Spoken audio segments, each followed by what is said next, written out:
to start the attack after tea. He's had 13 overs, no maidens for 28, as Bess is in to Elgar, who drives that out into the covers, but Denley sweeps it up and there is no run. Nice little flight first ball. Let's give him a jingle. Emerge from the county scene where it rises rain. Elgar just leaves one alone from Bess outside the off stump. He's definitely got that and Ashley Giles look of bowling in shades. Yes. Always got bowling shades as a spinner, man. Bess in again to Elgar, who flat bats that up the back up the track, and there is no run. Yes. I always used to bowl in shades. Yeah, so Graham Swan bowled in shades. It's a trend with England off spinners, as Bess is in, and Elgar sends that back up the pitch to him, and there is no run. Look, the Ibis is directly in line to get hit by the ball if it goes to the keeper. Yeah, it's a very. It's very persistent, that bird, man. It is. It is. Not letting his spot go as Bess is back in to Elgar. Gives someone a bit of flight, but it's just patted up to cover, and there is no run. You see, this annoys me. I mean, listen, the wicket's dead for the spinner pretty much, right? They've just had a break. You've got the best chance of getting a wicket straight after a break if nothing's been going on. They've had 20 minutes where they've not been out of the crease. Listen again, another flighted one, but Elgar digs that out up to mid-on. There is not a lot for the spinner. You might as well get what you think your best bowlers on straight after tea, if they've got enough energy. Anderson didn't bowl up till tea, did he? He bowled a short spell just before tea. And he's had half an hour off, get his feet up, get a massage on him, get him straight out after tea with either Broad or Stokes. You'd have tabled the other guy. It comes to the point I made in the agreement, which I think is they're quite carefully managing Anderson's workload. Yes. And I think they don't seem as bowling more than 4 or 5 4-over sessions, 4-over spells in the day. It would seem not. Then he shouldn't be fucking playing. But I mean, he's your strike bowler. If he's, if you can't put him on when you need to put him on, then he's not as good as you think. Well, he's not as much worth to you as he is. And he has. I mean, as we say that, Jimmy is. He's not even on the bloody field. He's off the field and moping around in the dressing room. His knee. I think there was one where he fell over in that spell before tea, and it did look to shake his knee a little bit. It will be this man though returning to the attack after tea. What would make Broad walk? If his stumps were knocked down, What would make Broad walk? caught 5 feet off the What ground, would make Broad walk? if he trod on his What would stumps, make Broad walk? if God was one of the What arms, would make Broad walk? Broad walk. What Broad? As Broad comes into the right-handed Van der Dussen, that's full and driven up to mid-off, but there is no run. I mean, Van der Dussen has lived quite a charmed life. He He's has. been caught off a no ball. He's been LBW off an inside edge, LBW off the inside edge. overturned on review. He's dropped one just short of Stokes at slip, and then he's had one that would have been a spectacular catch. It popped out of Stokes' hand as well, and that's all before he's got to 50. So, As Broad is into Van der Dussen, it's better length than Broad. Van der Dussen just drops that into the offside through no run. He's 2-3 chances in that session that really should have been taken. The no ball was unforgivable. it's almost criminal. And the amount of, we've been over this time again in that last session, but it's just farcical, the amount of no balls we're getting, as Broad in again to Van der Dussen, who blocks that one back up the pitch. And they've not been called, that's the thing. The amount that have been bowled that haven't been called.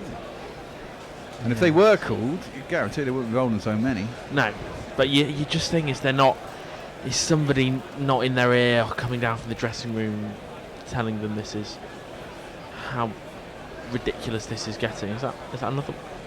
that's fine. No, I think because Broad got called earlier, didn't he? He's bowling from very wide He's on the bowling from crease. very wide on the crease, which he probably doesn't want to be doing so much. No, as Broad is in again, very wide of the crease to Van der Dussen. It's a nice full length, driven up to mid-off for no run. Arthurshire says, I'm sure England would love to get the best bowlers on after tea, but neither Jofra Archer nor Adil Rashid are in the team. I'm Well, not sure I'd put I'd either of Rashid those up there. as in the best bowlers in the available.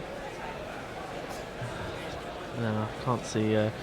Can't I see mean, Adil Rashid. Jofra is a massive talent, but I'm not sure he's England's best bowler yet. Yet. And he got a 5 for in that second innings. It's quite expensive to get it. He got 6 for, I can't remember what it was, 150 odd, wasn't it? It's Broad in again to Van der Dussen, who leaves that one well alone outside his off stump. Or was it 180, 160? I can probably have a look. His 5 for was for well over 100, wasn't it? Yeah. But you just feel he would provide. This is the kind of situation where we do miss someone who can Need a flat, Yeah, flat so- pitch bowler. provide that emphasis. Although Well, saying that, he didn't do that great in bloody Kiwi land, did he? You know? no, true. As Broad in again to Van der Dussen, just blocks that one out to point, and there is no run. But we say that you want some sort of impetus and firepower. But Ben Stokes was bowling above 90 miles an hour Yeah. in his spell before tea, so And he is let's capable say- of doing it. Yeah, and Rabada and Milkia have been bowling up high 80s, early 90s consistently throughout the test as well. And you feel with the lack of really sharp bounce in this pitch, how much difference could Jofra make? You He can got argue, 1 for compared to Ben Stokes. 65 and 502, so he got 6 for 167. Relatively dear. Well, it's less than 30, isn't it? It's 28. Yeah, It isn't too bad over the course of a test. I suppose. It's true as it's best to continue going around the wicket to the left-handed Elgar, who just defends that out to cover for no run. It's, Yeah, I guess Sam Curran's looked pretty innocuous so far. no, he's just. I mean, going at 4 and over, and I don't think he's provided anything close to a half chance. As Bess is in again to Elgar, who goes over the top. Is he? Yeah, Is that going to go all the way? It is indeed. It's there's no one down there. He'd have known that. We didn't, but he would have done.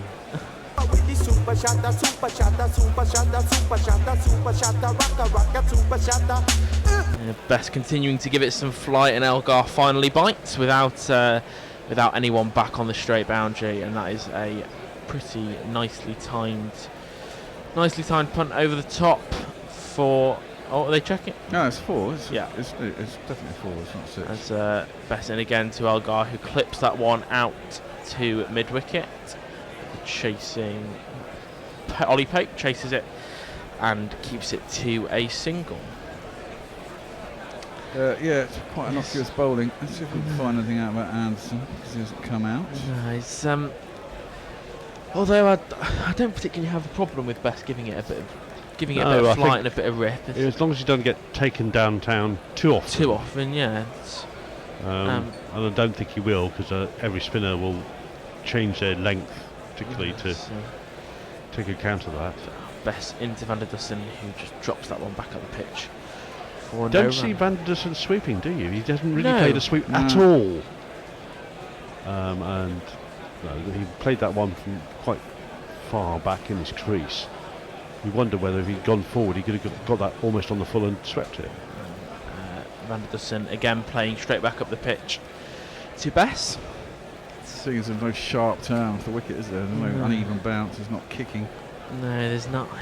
There's not a lot for a spinner to Yeah, work he's with. got to generate his own luck, and he's not doing anything particularly threatening at the moment. As Bess in again, it's Van der Dussen who drives on the up, but trickles out to cover, and there is no run. I mean, did he do much? I mean, what was his prep? I mean, I don't know what his preparation was before this test. Or did he I get don't know called out? into if the he was squad? prepping at all. Well, he got called out as cover with Overton, and I think he had a Lions camp in Asia where he apparently impressed, and I think he's been picked partially on or overtaken Parkinson on on his net bowling since he got here. I mean, there's the argument to say they've picked him because Parkinson is very much an out and out number 11 who gets hidden away in the field, whereas Best can get you 25 or so half decent run. Not that he did yesterday. Yeah, I was gonna say, 25 or so half decent runs at 9, and he's a decent fielder. But is that enough to? It's potentially making the best of a bad situation. It is, and he has performed his sort of controlling role, I suppose, relatively well today. He's 15 overs, 1 maiden for 33, going at tick over 2 and over. So what would someone like Parkinson actually get turned on a flat deck? He's a leggy. Does he get enough action on it? And when I've seen him in T20, he certainly gives it for flight. It's not bad. He does. As Broad in over the wicket to Elgar, who drops that one into leg side. I mean, everyone says he bowls too slow, which is what I've said. You know, Adil Rashid had to put on pace to break into the sides. However, he doesn't seem to drop that one short like Adil Rashid, and I think you're always better off over pitching, especially in a test match. All they're going to do is drive you. If you've got your field set right, it's going to be the worst one. It's not going to be a long hop that gets smashed for 4. No. And then if you can get some action off a flat pitch, which leggies often do, even when it's pretty flat. Broad in again to Elgar, who drops that one behind square on the leg side, and they'll come through for a single. And it might be worth giving him a shot, but I mean, I've only seen him once, and that was in the West Indies, and I thought he bowled quite well. No, he does give it a rip. He certainly, I mean, he's been bowling on a pretty helpful deck at Old Trafford for the last couple of years, and is more than capable of turning it square. But What about away from Old Trafford? it'd be interesting to see what his record is actually away from Old Trafford. I would imagine not as strong. He's been incredibly strong at Old Trafford, but I would doubt that he's quite able to turn it on flat decks elsewhere, as Broad is in and bowls full to Van der Dussen, who drives to Sibley at cover. But he's a lot of his white ball bowling is what's been more, I suppose, attention grabbing. His stats and his wickets are good in first class cricket, but I think his 2020 bowling, the way he's bowled in the last couple of years in the blast in particular. But that's a very different skill. Exactly, it has been. So you'd think the skill there is to restrict the batsman who's attacking you. Yeah, so Broad just bowls in slightly short to Van der Dussen, who drops it into the offside, but there is no run, and you suspect is best perhaps slightly more suited at the moment to the red ball game. Well, he's played 20 first-class matches, got 62 wickets, so 6 for 23. His best. Average of 25.22. So he's good average. He's perfectly capable. But you imagine he's been bowled in spin-friendly conditions a lot of the time, yes. Broad and again to Van der Dussen, 2 slips in a gully. Van der Dussen just drops that one slightly wide of gully, and he's found the gap. He's going to run away for one of these. And it wasn't totally controlled. 2 plus 2 is all I'll have to disagree with you there, Bear. I thought that was very well controlled. Oh, well, I thought he jabbed at it a bit late. It got a bit lucky. 50 runs. Well done, well done, well done, well done. 50 runs. 50 runs. The job is over. It's just begun. Does indeed bring up Horacio Van der Dussen's 50 from 131 deliveries, as Broad is in again to the right-hander, who leaves one well alone outside his off stump and goes through to Butler. Extravagant leave there. It was a 50 not without chance. It's been out twice, overturned on review, and I mean it was a very tough chance, but Ben Stokes did have it in his hands before dropping it just before tea, so he's lucky to be there, but is making the most of his reprieves so far. Any more tweets? Yeah, a couple of tweets. One from Grits and Grats saying goodbye as he's leaving us. Thanks goodbye. for making today's play interesting as much as possible. And Messages pointing out to us a tweet from Silly Point that says 12 no balls have not been called. Umpires are just useless. Hashtag New Year's test. Well, you know. This is getting out of hand. As Bessin around the wicket to Elgar, who just flat bats one up to cover, and there is no run. Yeah, I mean, Was it 20? Yesterday? 20. No, it's 20 in the Australia versus Pakistan matches that were just before Christmas. As best in again to Elgar, who just drives that one up to cover again, but there is no run. I mean, Who was that by? Was that by both sides, or was it one side in particular? I think they're mainly on Pakistan bowlers, Oh, okay. if I remember. Because if I remember, most of the time Pakistan were bowling because Australia were batting. Yes, that's true. Elgar just manages to find the gap and drive a single up to a deepish mid-on, and they come through for the one. I remember. I mean, this comes off. I mean, this has been going on for years. I mean, do you remember when they first came in? And I think England were playing the West Indies, and I think we were doing okay at some point. And then I think either Courtney Walsh or maybe Kirtley got a wicket, and then they got like 4 quick wickets in a row. And maybe I'm remembering the match wrong. Remembering the sort of like 2000 series, which basically ended Shep's career because he didn't call 3 no balls. And they were all wickets. Yeah. Best in short to Van der Dussen, who tries to pull it round the corner, but can only find Sibley at square leg. Yeah, I think it was. I seem to recall that was Pakistan who didn't call Saklay Mustaq. No. Yeah, it might have been. I think you're right, and it might have been. It's either Wazim or it might. Well, Wakar maybe possibly. Best in fuller this time to Van der Dussen, who just dead backs one into the leg side.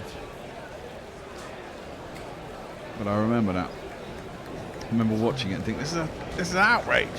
I think then there was another spat about 10, 12 years later with Saeed Ajmal as well. Yeah, that was him. That was a series we covered. Go on. Best drops one slightly shorter to Van der Dussen, who again just puts it into the leg side for no run. That was when he ripped us apart in. That was the first series we did with the cricketers, Test Match Sofa, and him and Abdur Rahman, I think it was. But Sounds about right, yeah. Chucking the ball. You know, he was bowling at 67 miles an hour on a total burner. That was, you know, he was 10 miles an hour than any other spinner in the world, and it was ripping hard and bouncing madly. And I think shortly after that, he got chucked out. It was he was done for chucking. They took us apart one afternoon. It was horrible. Jen Rose joined us. He says, "Hola, gorillas. The US is trying its best as a terrorist state. Yeah, the lower doesn't it portion of the fucking globe is just? on fire. How are you? We're fine. We're It's fine. nice and sunny here. Yeah, it is nice and sunny. It's actually, well, for January, it's pretty warm. It's about 12, 13 degrees, which is good. Well, And bad for the climate. But, Ben Nash says, after this ball, oh, Anderson's back out. Excellent. Yes. In the ball. England, despite having 2 of the best opening bowlers they've ever had, Broad Anderson, and a world-class talent in Stokes and Root, are riddled with this soft underbelly. Yeah, So Elgar just drives one up to mid-on for no run. often the way with teams. I mean, England have kind of been in it. It took them so long to get to that world #1 spot when they won Ashes away in 2010, and quite quickly after that it started to unravel, and it's never really recovered since then. Yeah. It took an awful lot of effort to get to that point with an awfully good side, and then quite quickly players started retiring and Have they you never watched replaced The properly. Edge? The Edge? No, I haven't watched that. Broad and again fuller this time to Elgar, who drops one out to point and comes through for the single. We've Which, mentioned for that. those who don't know, is the film that was made about how England got to #1 and the behind-the-scenes look at the pressures and trials and tribulations thereof. Okay, we've got another no ball. Well, that's the things. Yes, we do. Debnoki's joined us. He said, "Afternoon," Afternoon. and Afternoon. we're doomed. We're doomed, of course. We're not doomed. We need to get a wicket though. Yeah, We do with a couple of quickies. Yeah, and one the of old these, Brendan adage. Kock. One brings 2. add 2 wickets to the score, and it's a very different game. Although I think, as you said, Jason, Vernon Philander's not one to be discounted, as well as Broad in again to Van der Dussen, who leaves one well alone. No, Goes but through if to Butler. we get a couple of quick wickets now, and one of them is Quinton de Kock, who's the next man in, who's the quick scorer, you're suddenly down to Dwayne Pretorius, and 2 quick wickets gone, and still 116 runs behind, and you can then reapply pressure. You've got to get those 2 wickets. If you don't get those 2 wickets, you're not. You're at a point now where you could quite. If you got 2 wickets now, you could get to parity. You might even get a slight lead. You might be slightly behind. I mean, they could still go on and get fucking 400, but you'd be in with a chance. But the longer it takes to take that wicket, the more settled they're going to be. Van der Dussen leaves another one well alone outside his off stump and goes through to Butler. And the easier it becomes for the batsman coming in. Arthur says England could use batsmen like Elgar and Van der Dussen, and could get them by convincing Elgar and Van der Dussen to sign compact deals. Yeah, we'd have to wait too long though. But then you sign compact deals and you are basically absenting yourself from international cricket of all forms for a requalification period. Yeah. Although At their age, you can't do. No. Well, no, Van der Dussen you probably could. Van der Dussen is nearly 30. Oh, is he? Oh, okay. You can't do now. and so how long is that requal? Is it 5 years? It's I 4 know they years. changed it for Yeah, I think Joffrey. Archer was 4 years, wasn't it? That's Broad in again. To Oh!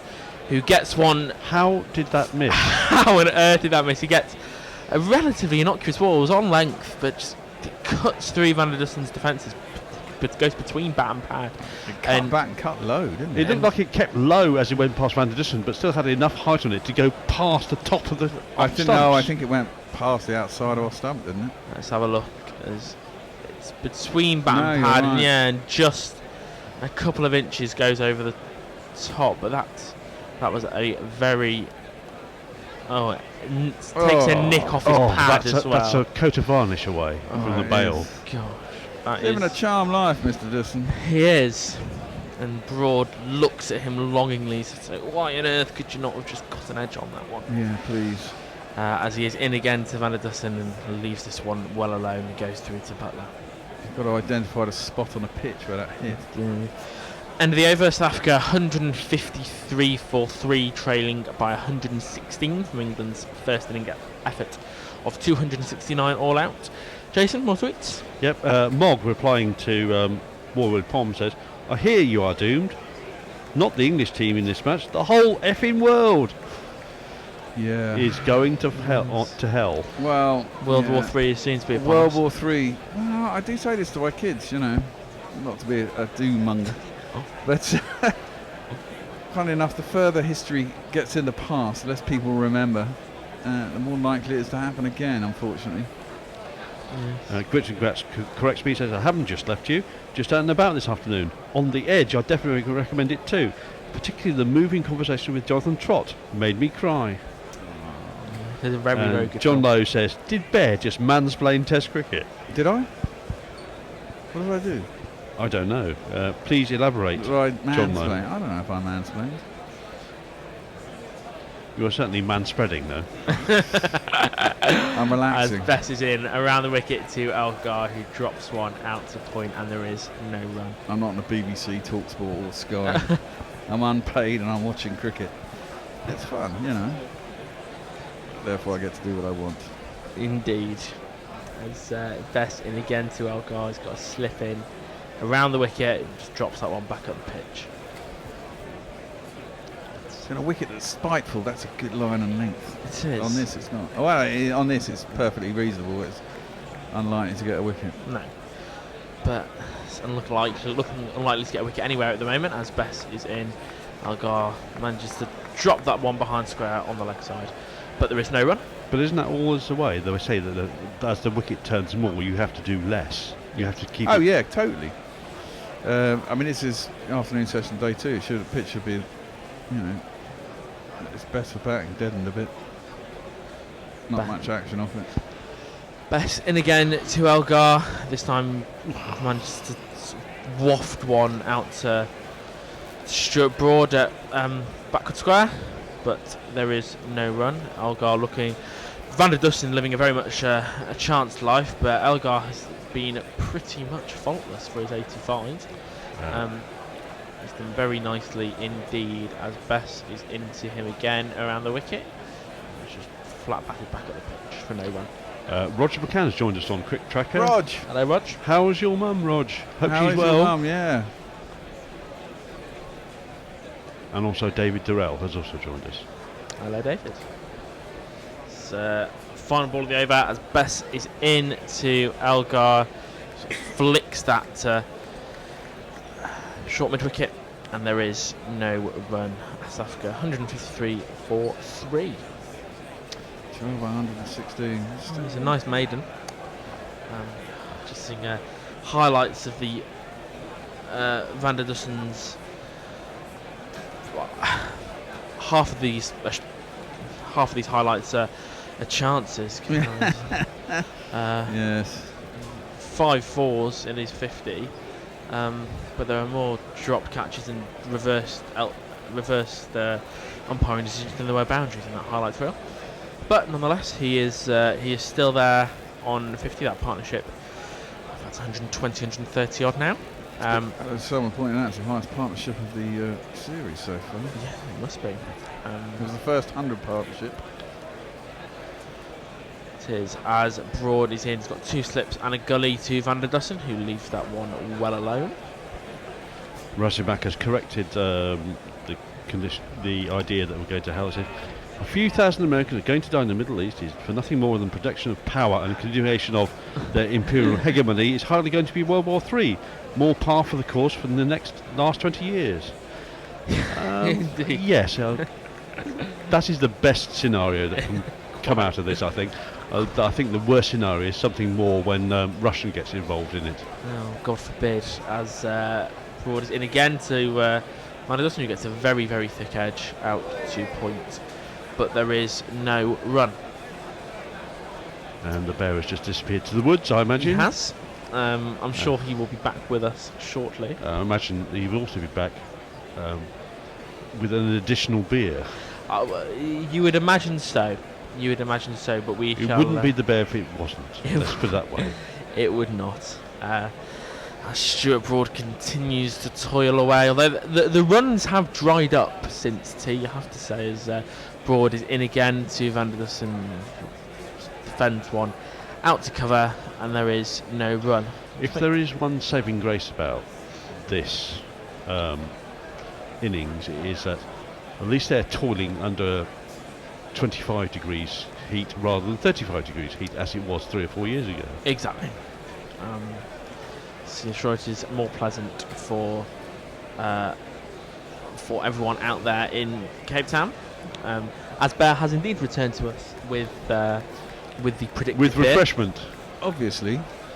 It's past the yard arm. It's 2 in the afternoon. It is. It's gone down. It's always past the yard arm for you, Bear. No, not always.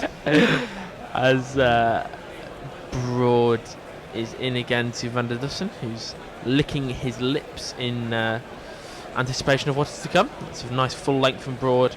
Gets Van der Dussen driving up to mid-on, where it's cut off and there is no run. So presumably if Anderson didn't come out for an X amount of time after the tee, he can't bowl, can he, or something? There was only 3 or 4 overs. I'm sure he's probably available to bowl round about now. Okay. You'd imagine it's roundabout time for to give him a go if he is fit and ready. I expect the next 2 to be Anderson and Stokes. Yes, I'd certainly like to see Ben Stokes given another blast by Joe Root, as Broad is in again. Full Van der Dussen manages to sneak a single to mid-wicket. Don't like that field. You've got to cut that off. You can't have him just tipping it out and leg side and get around. No. Yeah, you don't like no mid-wicket, do you? Well, no, I don't. I really don't. Especially, Especially if you get angle the ball into the legs. into Yes. the pads. Exactly. It's unnecessary freebies. There was But- an article today in the Guardian about should Root be. I didn't read it. I haven't read it yet. Anyway, carry on as England captain. There's an argument to take it off him. But who do you give it to? With Stokes, do you not just fear you'd get both a more Flintoff situation? Yeah, I wouldn't give it to Stokes. I think Stokes is going to be a permanently good vice captain. Yes. He's a man you want giving advice, but you don't want to give him the levers. No, absolutely not. As Broad is in to Elgar, who tucks one away behind square on the leg side, and they will come through for a single. There isn't really an obvious candidate within the team as it stands. No, I mean I've heard Stuart Broad mooted many a time, but I just don't think that would work. And there's no one else certain enough of their place in the side, really. Well, yeah, Jimmy, I suppose. I mean, this is the thing. I mean, I've always said I don't like bowlers as No, captains. definitely not. Yes, they go into their shell when they're bowling themselves. Yeah, Yeah. I suppose the only other person whose place in the side is relatively secure at the moment is Rory Burns, but he is Injured for a start. he is injured for a Well, he's start not in and has the only side. played about 5 tests. Yes, well, had football not gone awry yesterday morning. But he's at least been a county captain for a couple of years. He has. He knows. He One knows good the- year, one not so good year. Yeah, true. but until there is a firm and obvious candidate, which Burns isn't at the moment, as Bess is in around the wicket to Elgar, who drives one straight down the ground, but it is cut off, and they will come through for the single. We haven't had a century in this Test series yet, have we? We haven't. There's Elgar. No, de Kock got closest with 95. Got 95, yeah. and Burns got 88 or 82. 84. Okay. As Elgar is looking nicely set for a shot at a ton of his own on 87 from his 175. Although, could England wangle him out of there before then? As Bess just joints around with his field. He's got a short leg, he's got a slip as he comes in to Van der Dussen, who tucks that one back to square leg, and they'll come through for the single. Sort of short leg just sort of jumped out of the way of that one. It's absolutely fired through that. I mean, It's too short when it's fired through as well, isn't it? it didn't really. He Through pulled his it down. Yeah, gone through the legs of I think Dom Sibley there at short leg, as Van der Dussen drops the next one back up the pitch, and there is no run. You can say his economy's pretty good. It's around It about is. 2 and over, which is It's it's not what too we- bad. What we've been missing for a very long time. But it just doesn't look. It doesn't look like he's going to take a wicket. No. Come on, let's pop one up. Bess is in again. Van der Dussen slightly tucked up that time, but manages to keep it out. Durbanoki's bigging you up. He says, I wouldn't say this is village spin bowling, but the bear could do better. Thank you very much. I could do it as well.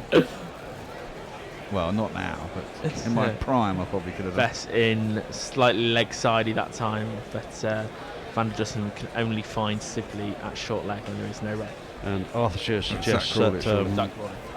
Sam Curran could be captain, bat 6 or 7, and be the third change / part-time bowler.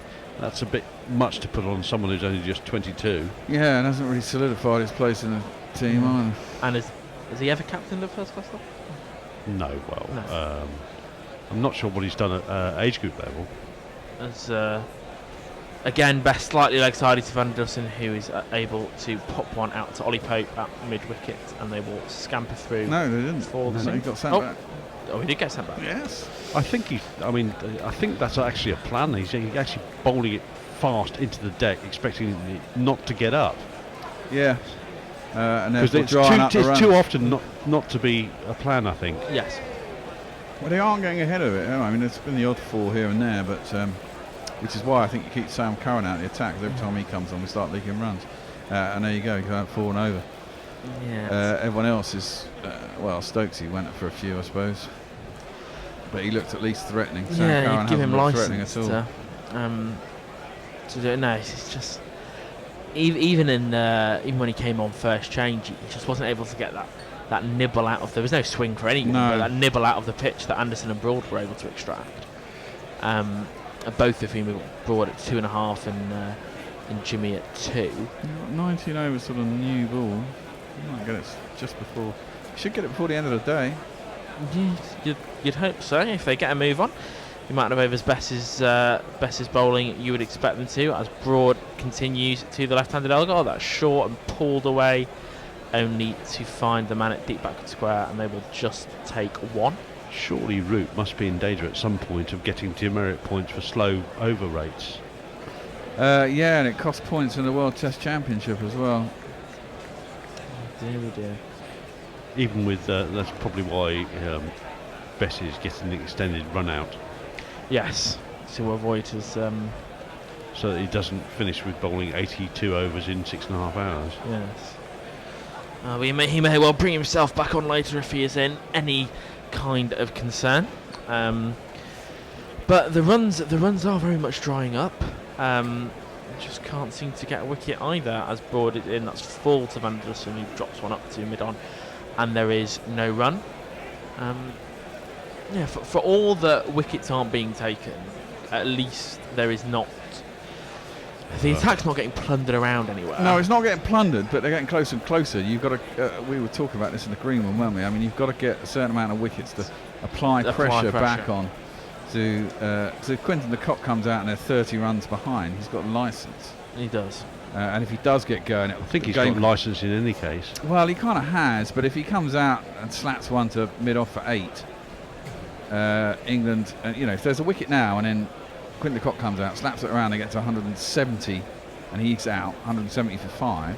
Suddenly England are back, and things are quite even at that point, I think. There's Broad in again to Van der Dussen, who drops one out into the offside, and there is no run. Yeah, you'd say it. I think I was saying in the green room. So WinViz at the start of this partnership had England at 65%, but at tea it was around about 65% for South Africa.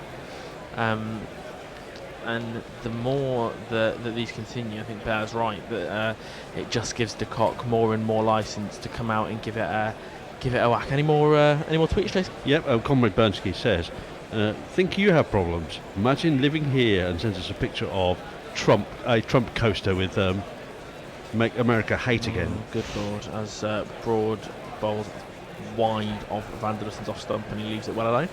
And also, Alexei Azazel says, when Dom Bess sneezes, do they say "Bess you"? Ooh. It's that time of the day for the sad puns. And it's the session is drifting away. And also, Seago Saab says, it's also worth noting that with Broad as captain, we'd run out of reviews before the end of the second over in every innings. Yes. And Udit says, Best Barokai, which I hope means something important. There's Broad in again to Van der Dussen. That's short, and he half ducks, half sways away from it, but it goes over his head to Jos Buttler, and there is no run. That's something needs to change, and I think Ben Stokes is the one who might be able to come in and just get it whistling up around their ear holes a bit. But even then, he's got the pace, but there's just not the bounce in this pitch to really cause any concern.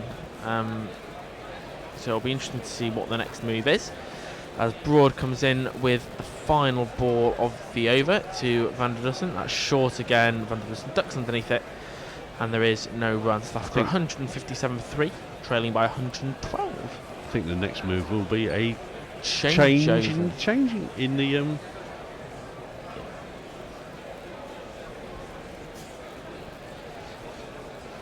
I'll stay. I'll stay here. Is that it? We haven't changed now? I'm going to play some music then while you wander in. Yep. You owe us all right. You think this alternative cricket commentary stuff comes cheap? Well, we need some dollar bills to help pay our bills. So please, go to patreon.com/GorillaCricket and sign up to make a regular monthly donation. You know there's literally nothing like Gorilla Cricket's coverage, so don't be tight. Dip into your virtual pocket and throw some cash our way. See, Rihanna knows. Patreon.com/GorillaCricket. Pay me what you want it.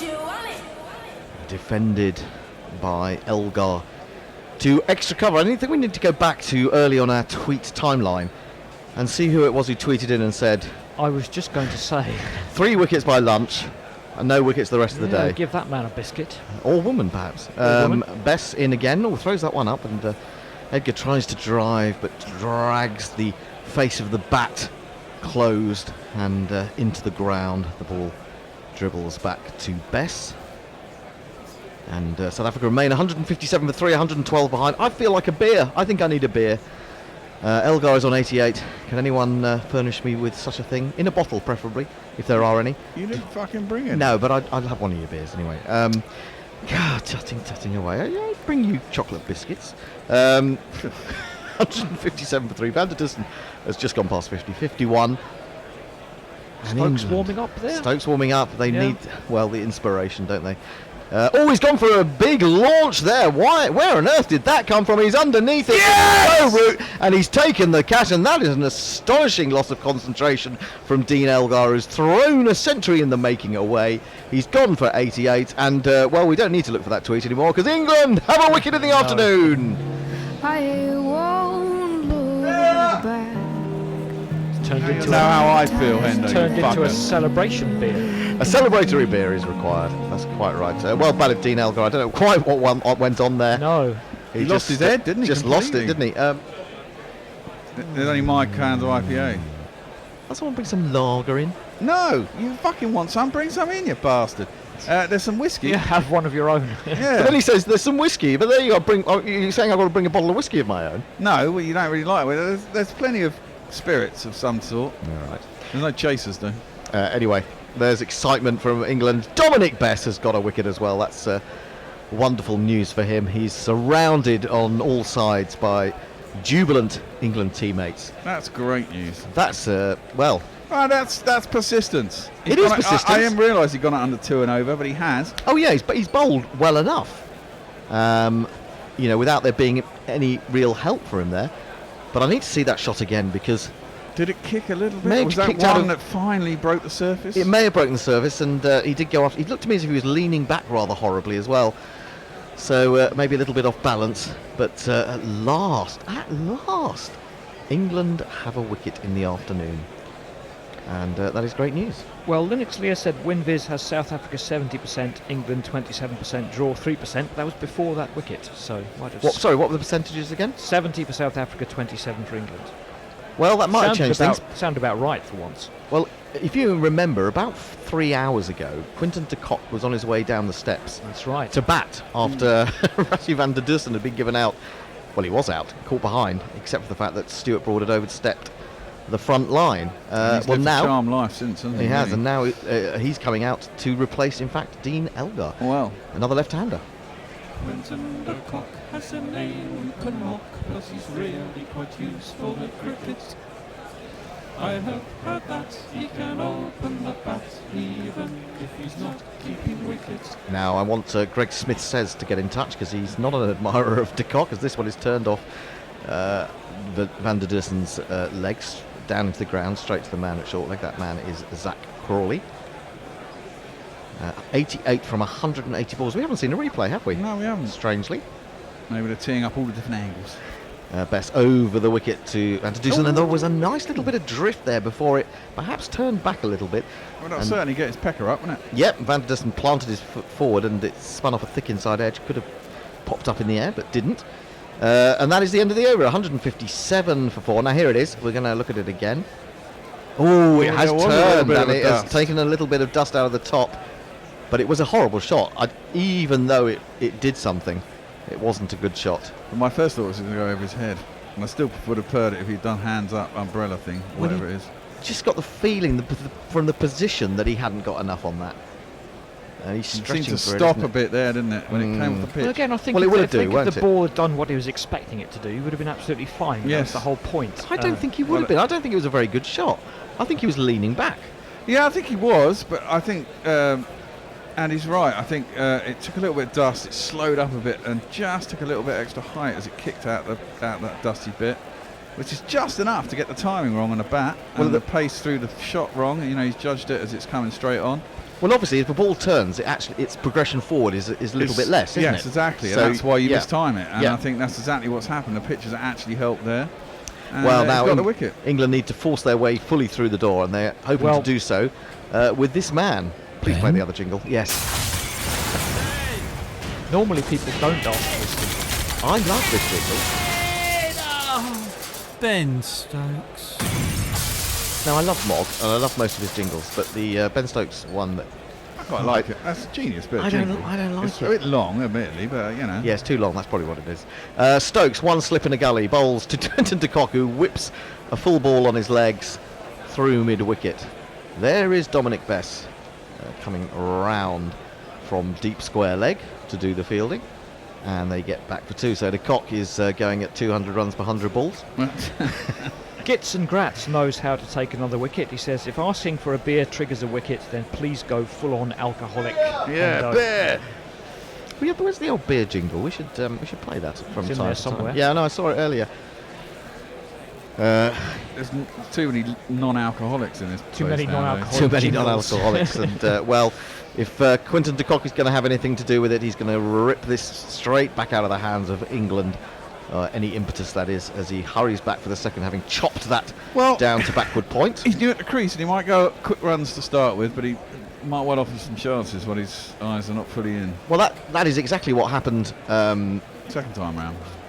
Well, I was going to say in the first innings he got a little bit lucky, didn't he? I don't think he actually offered any chances as such, but balls were falling short of people, and he went over the top, or tried to go over the top when a man was back, and I think it just fell short or beyond. I can't remember. I don't think I was actually watching it. I read about it. So this could be a very entertaining segment of the game. Yeah, absolutely. Well, if we get another wicket now, I think we're kind of, it's even parities, and England might be slightly ahead. Well, Linux Lear said the wicket of Elgar shifted Winviz to 60-36. This is left alone outside the off stump, so Quinton de Kock just for a moment stops scoring. 4 runs from 3 balls, scratches out his guard. She also says, in what dark alternate world are chocolate biscuits even remotely as good and comparable to beer? Absolutely. Good question posed, Oh, Leah. come on, Bear, you love chocolate biscuits. I do, but I like beer As more. much as beer. But I like Beer more. has a better effect. And you're coming in for a bit on Twitter here, Hendo. Mog says you're a dead set liar.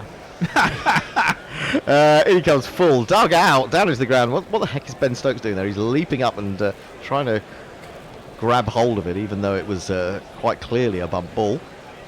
Oh, I think he's just trying to stop it. I think he was pounding but- over his head. Well, I don't think it was going very far. It didn't have a lot of pace or timing in the shot. Oh, his back foot's even. Stokes is testing out the back foot as well. He's very close to that sideline. And also, he gets to stand on the middle of the pitch, which was quite good. Well, he was going for the ball there. I don't think fair- that's allowed. Fair enough. Make Fair sure enough, you bloody though. twist your spikes while you're Exactly. doing it. Here he is again, bowling to de Kock. Defends on the back foot. Ball just drops down about 4 or 5 yards from him on the offside. It's the back foot. Well, as long as the back foot, it can cut the line, can't it? Can't be outside No, the line. no, it can't cut. cut. The line. You're cutting it's a no ball. Yeah, And it's the back foot, not the front foot. the back foot. Yeah. Now England have 16 overs to bowl after the end of this one, which is just 1 ball remaining to get to the new ball. But Dominic Best may not want a new ball. He may run through them. In he comes. Bowls what was an attempted bouncer. Didn't really get up. Played quite nicely with a little jump by de Kock, squarish out towards deep mid wicket. They take the single. He keeps the strike. De Kock has 5. More or less on top of tweets. Any people? Has anyone been talking to us on Facebook? Isaac Rains and Harjit Mavi. Hello there to you. That was probably about 20 hours ago, but never mind. Finally get your mention. It was whenever. Possibly not still watching or listening. That is how you can listen to us. And you can also help out the programme by donating a small amount of money to us on a monthly basis. That will help us with Or all a sorts large of costs. amount of Or money. even a large amount of money. In fact, it's better if it's a large amount of money. If it's $10 or more, you get to go on the Roll of Honour, which goes along the bottom of our Facebook page. Just keeps going all day. So, I don't know, stand there for about 10 minutes and you'll see your name a couple of times. All those people who've given us $10 or more a month, we are very grateful to you. And we had a few more join in yesterday, and hopefully a few more today. Go to patreon.com /Gorilla Cricket. That's 1 R and 2 L's. Patreon, patreon.com /Gorilla Cricket. And like most rolls of honour, you can get on it by giving money. There used to be a European Poker Hall of Fame which you could get on just by giving the guy $500. Really? Yeah. Best bowls to Quinton de Kock for the first time. He's still got a left-hander in his sights. He plays it quite fluently to a shortish extra cover. Well, people did it, and it wasn't illegal, so well played him. Well, it's basically you can buy nationality these days, can't you? In various places. Bess in again, bowls to de Kock. That's nice. Pitching on middle and leg, straightening it perhaps a little, and he defends it watchfully back to the bowler. I hear beer being opened. More beer. Maybe I should have had some of that. Is it going to trigger another wicket? Can't have any. He's in again, bowls again. That straightens. Looks like he's bowling with a little bit more zip and a little bit more confidence. And Wickets do that for you. Van der Dussen remains on 51 at the other end, 156 balls. So he's going around. You know, we were criticising Joe Denley perhaps for his sort of 30 runs per 100 balls, but Van der Dussen is going in around about the same rate. True. And he's had a few let-offs, I think you would Quite have to say. a few let-offs. Peter Watson says, is your local off licence a Patreon pay point? Well, if only. Bess in again. He goes for the drive and he's got away with it. He found an outside edge, but it was wide of the slip. He's going to run away for 4. Broad jogging after it. Won't get there. Is that a signal that they should have had a man at gully? Would he have had a chance to get round to that? Probably not, but it's 4 more. There's not one boy for me, I must have 2 or 3, I need 4. Encouraging though, encouraging. Yeah. Well, like you say, De Kock's probably going to give you a chance or 2. Which is why perhaps they should have had a gully. Well, Again, it's taken a puff of dust. There's a good little spot there, Yeah. isn't there? It's a footmark just on the right length. Let's have a look at this angle. Is a gully going to have a chance there, do you think? Yeah, I think a gully would have a chance. But do you're never wonder. going to have more than 2 behind you. You're not going to have 2 sets in a gully, are you? But a gully's worth it for a newish batsman. He plays that much better. It's a lovely cut shot. Broad, I don't think he's going to get it after that. Is he? Yes, he is. Just going to pull it up. Good piece of work from him. And De Kock will get back for 2. Well, it's never dull when De Kock is at the crease. He's gone to 11 from 11. And arguably would have offered a chance had there been a gully. Maybe he wouldn't have played the shot. Who knows? I probably would have played the shot. He probably would have done, yeah. The thing is, you need to get it a little bit further. You need that on the drive so it comes off the edge and goes finer. They might not do, but you don't want him late cutting. I'd have still had a gully, surely. Full ball. Best is excited because he thinks it might have hit pad first, but I don't think it did. And that is the end of the over. Best has figures now 20 overs, 1 for 41. South Africa 168 for 4. We've only had one use of a review in this innings, haven't we? And that was for an obvious inside edge for LBW. Yes, indeed. Well, yes, indeed. Better day for the umpires, maybe, apart from all those no balls. Yeah, it does seem to upset people, no balls, and not being given, funnily enough. Certainly as a batsman, it infuriates me. Well, yes. Anywhere where there's not a fucking replay, you're out. Well, exactly. Or when you've got umpires who sort of quite helpfully don't call them or give the bowler guidance, which I find. I think I said that this morning. 13 overs bowled so far in this session. 1 wicket taken, 27 runs. That's the slowest progression of the day at just over 2 runs an over. But De Kock is at the crease, so it could be interesting. Van der Dussen faces up to Stokes and steers a ball angled in at his legs up towards mid-wicket where Zach Crawley comes across the field. Do you think Speedo in South Africa is just like, turbocharged? Well, don't they make a point that on the high veld that it seems to go quicker through the air? Don't they say that? Yeah, well, this is not on the high veld. No, I know this isn't. But no, I just think it's inaccurate because everything down here has been 3, 4, 5 miles an hour quicker than it was in New Zealand. Yeah, okay.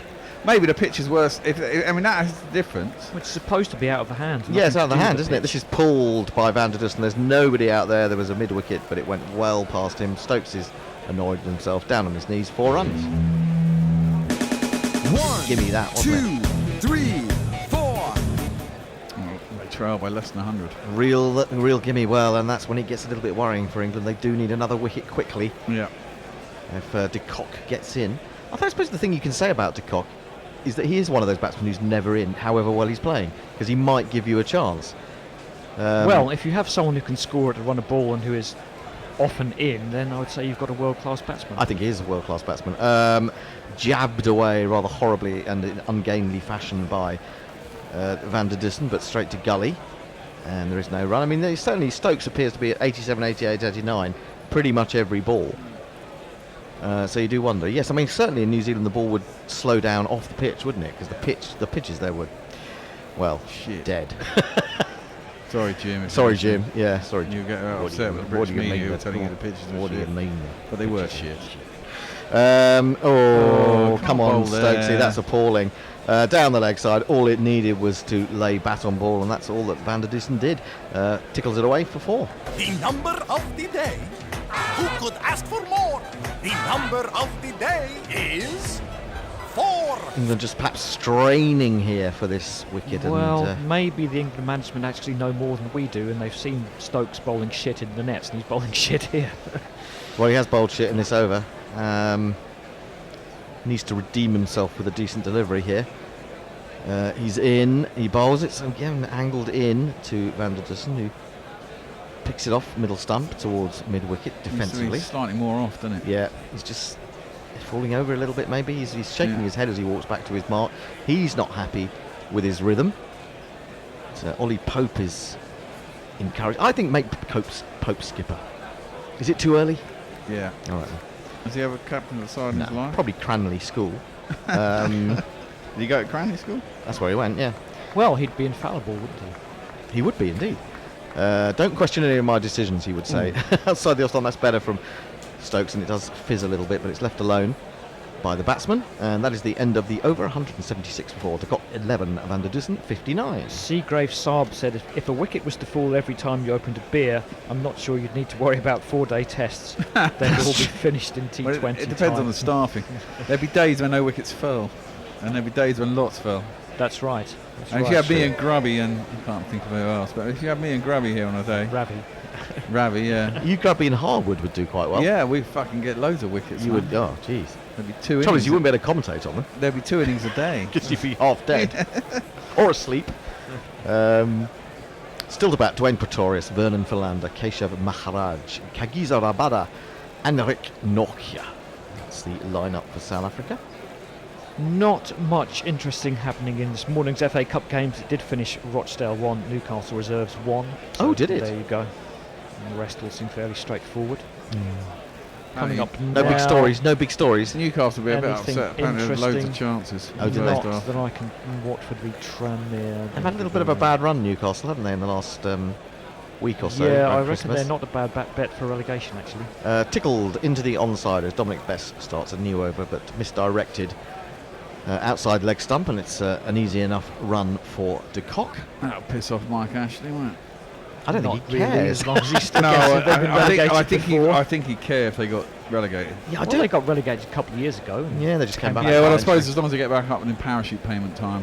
Yeah. That's the thing. Yeah. And Best now has a short leg, and he's in. He bowls flatter to Van der Dussen, who plays a rather ugly, He does that, doesn't cramped shot where he literally plays right across the line. he? Right in His front timing, of his pad. right in front as of his well. pad. His timing was fine, so he picks up a single. You can't see him missing it. If he did miss it, it'd be plumb.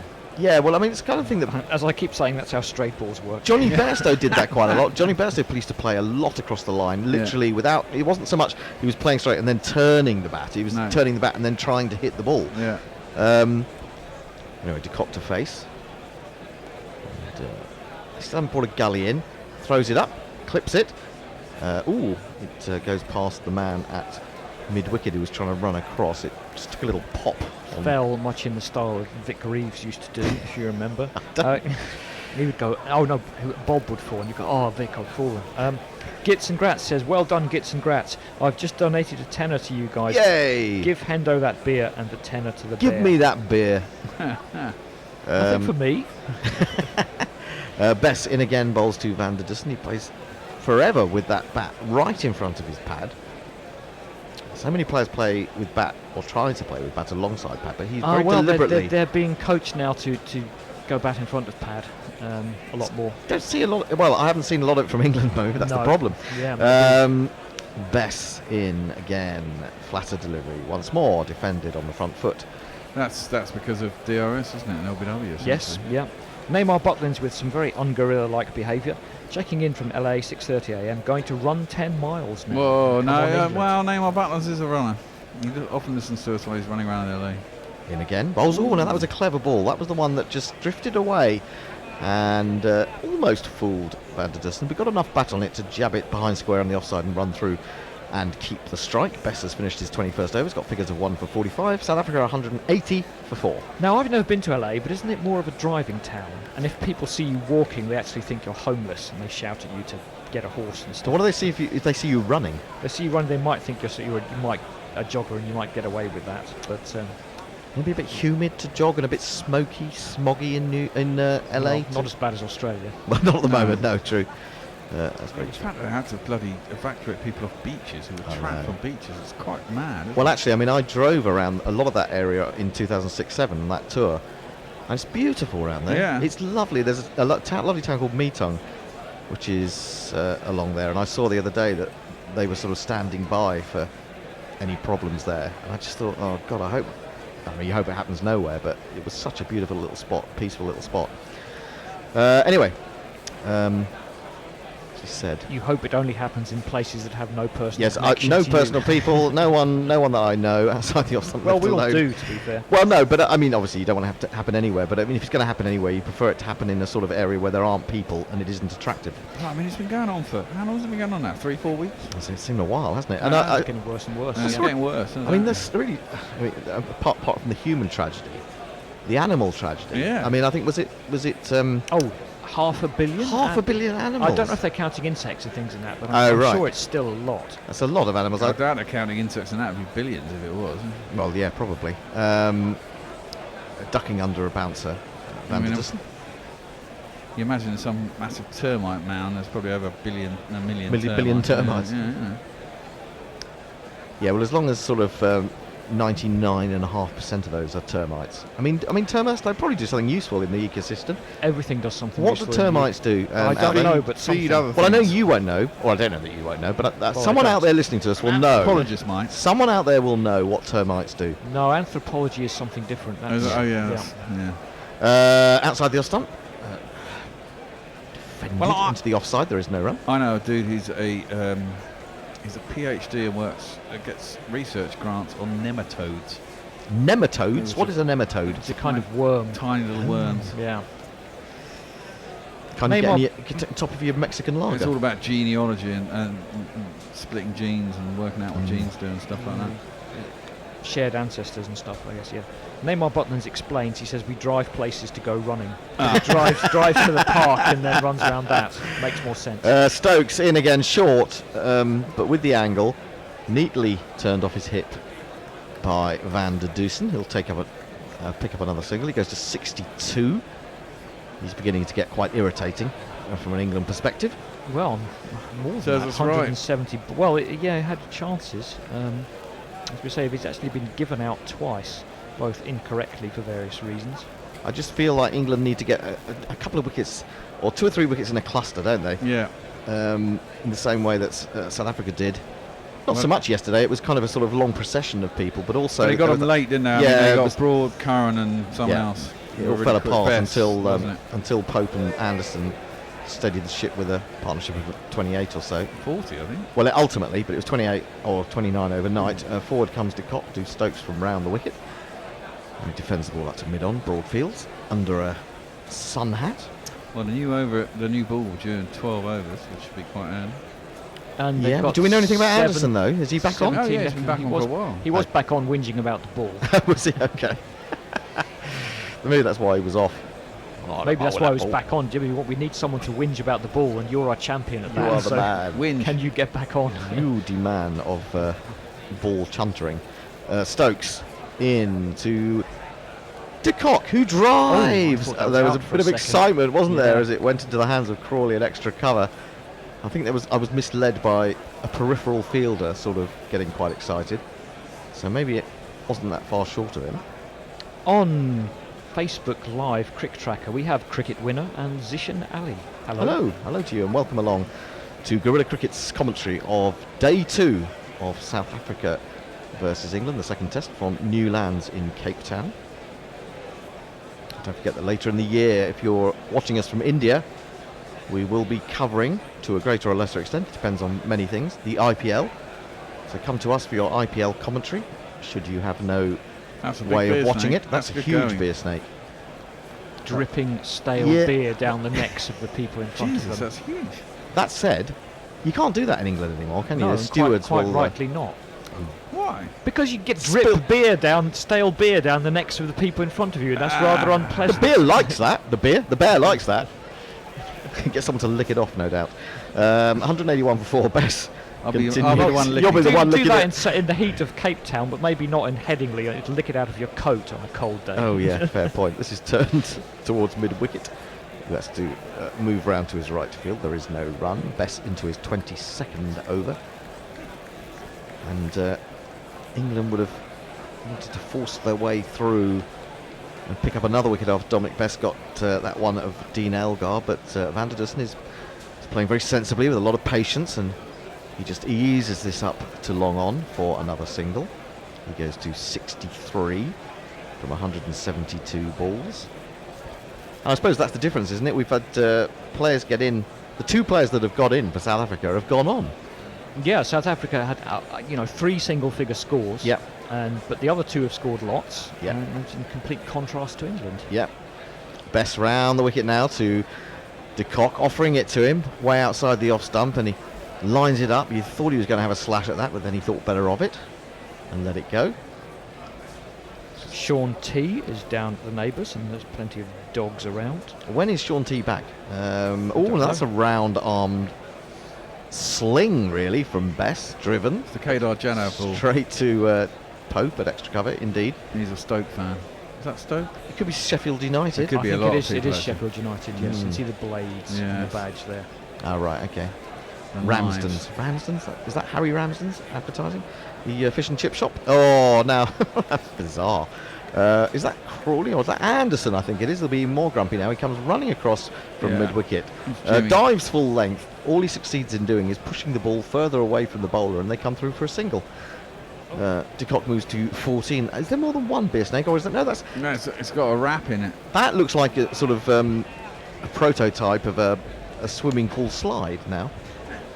As Bess is in again. Get me a beer this time, Bear. If you're going out there, I'll have one of those. I'll have one of your IPAs.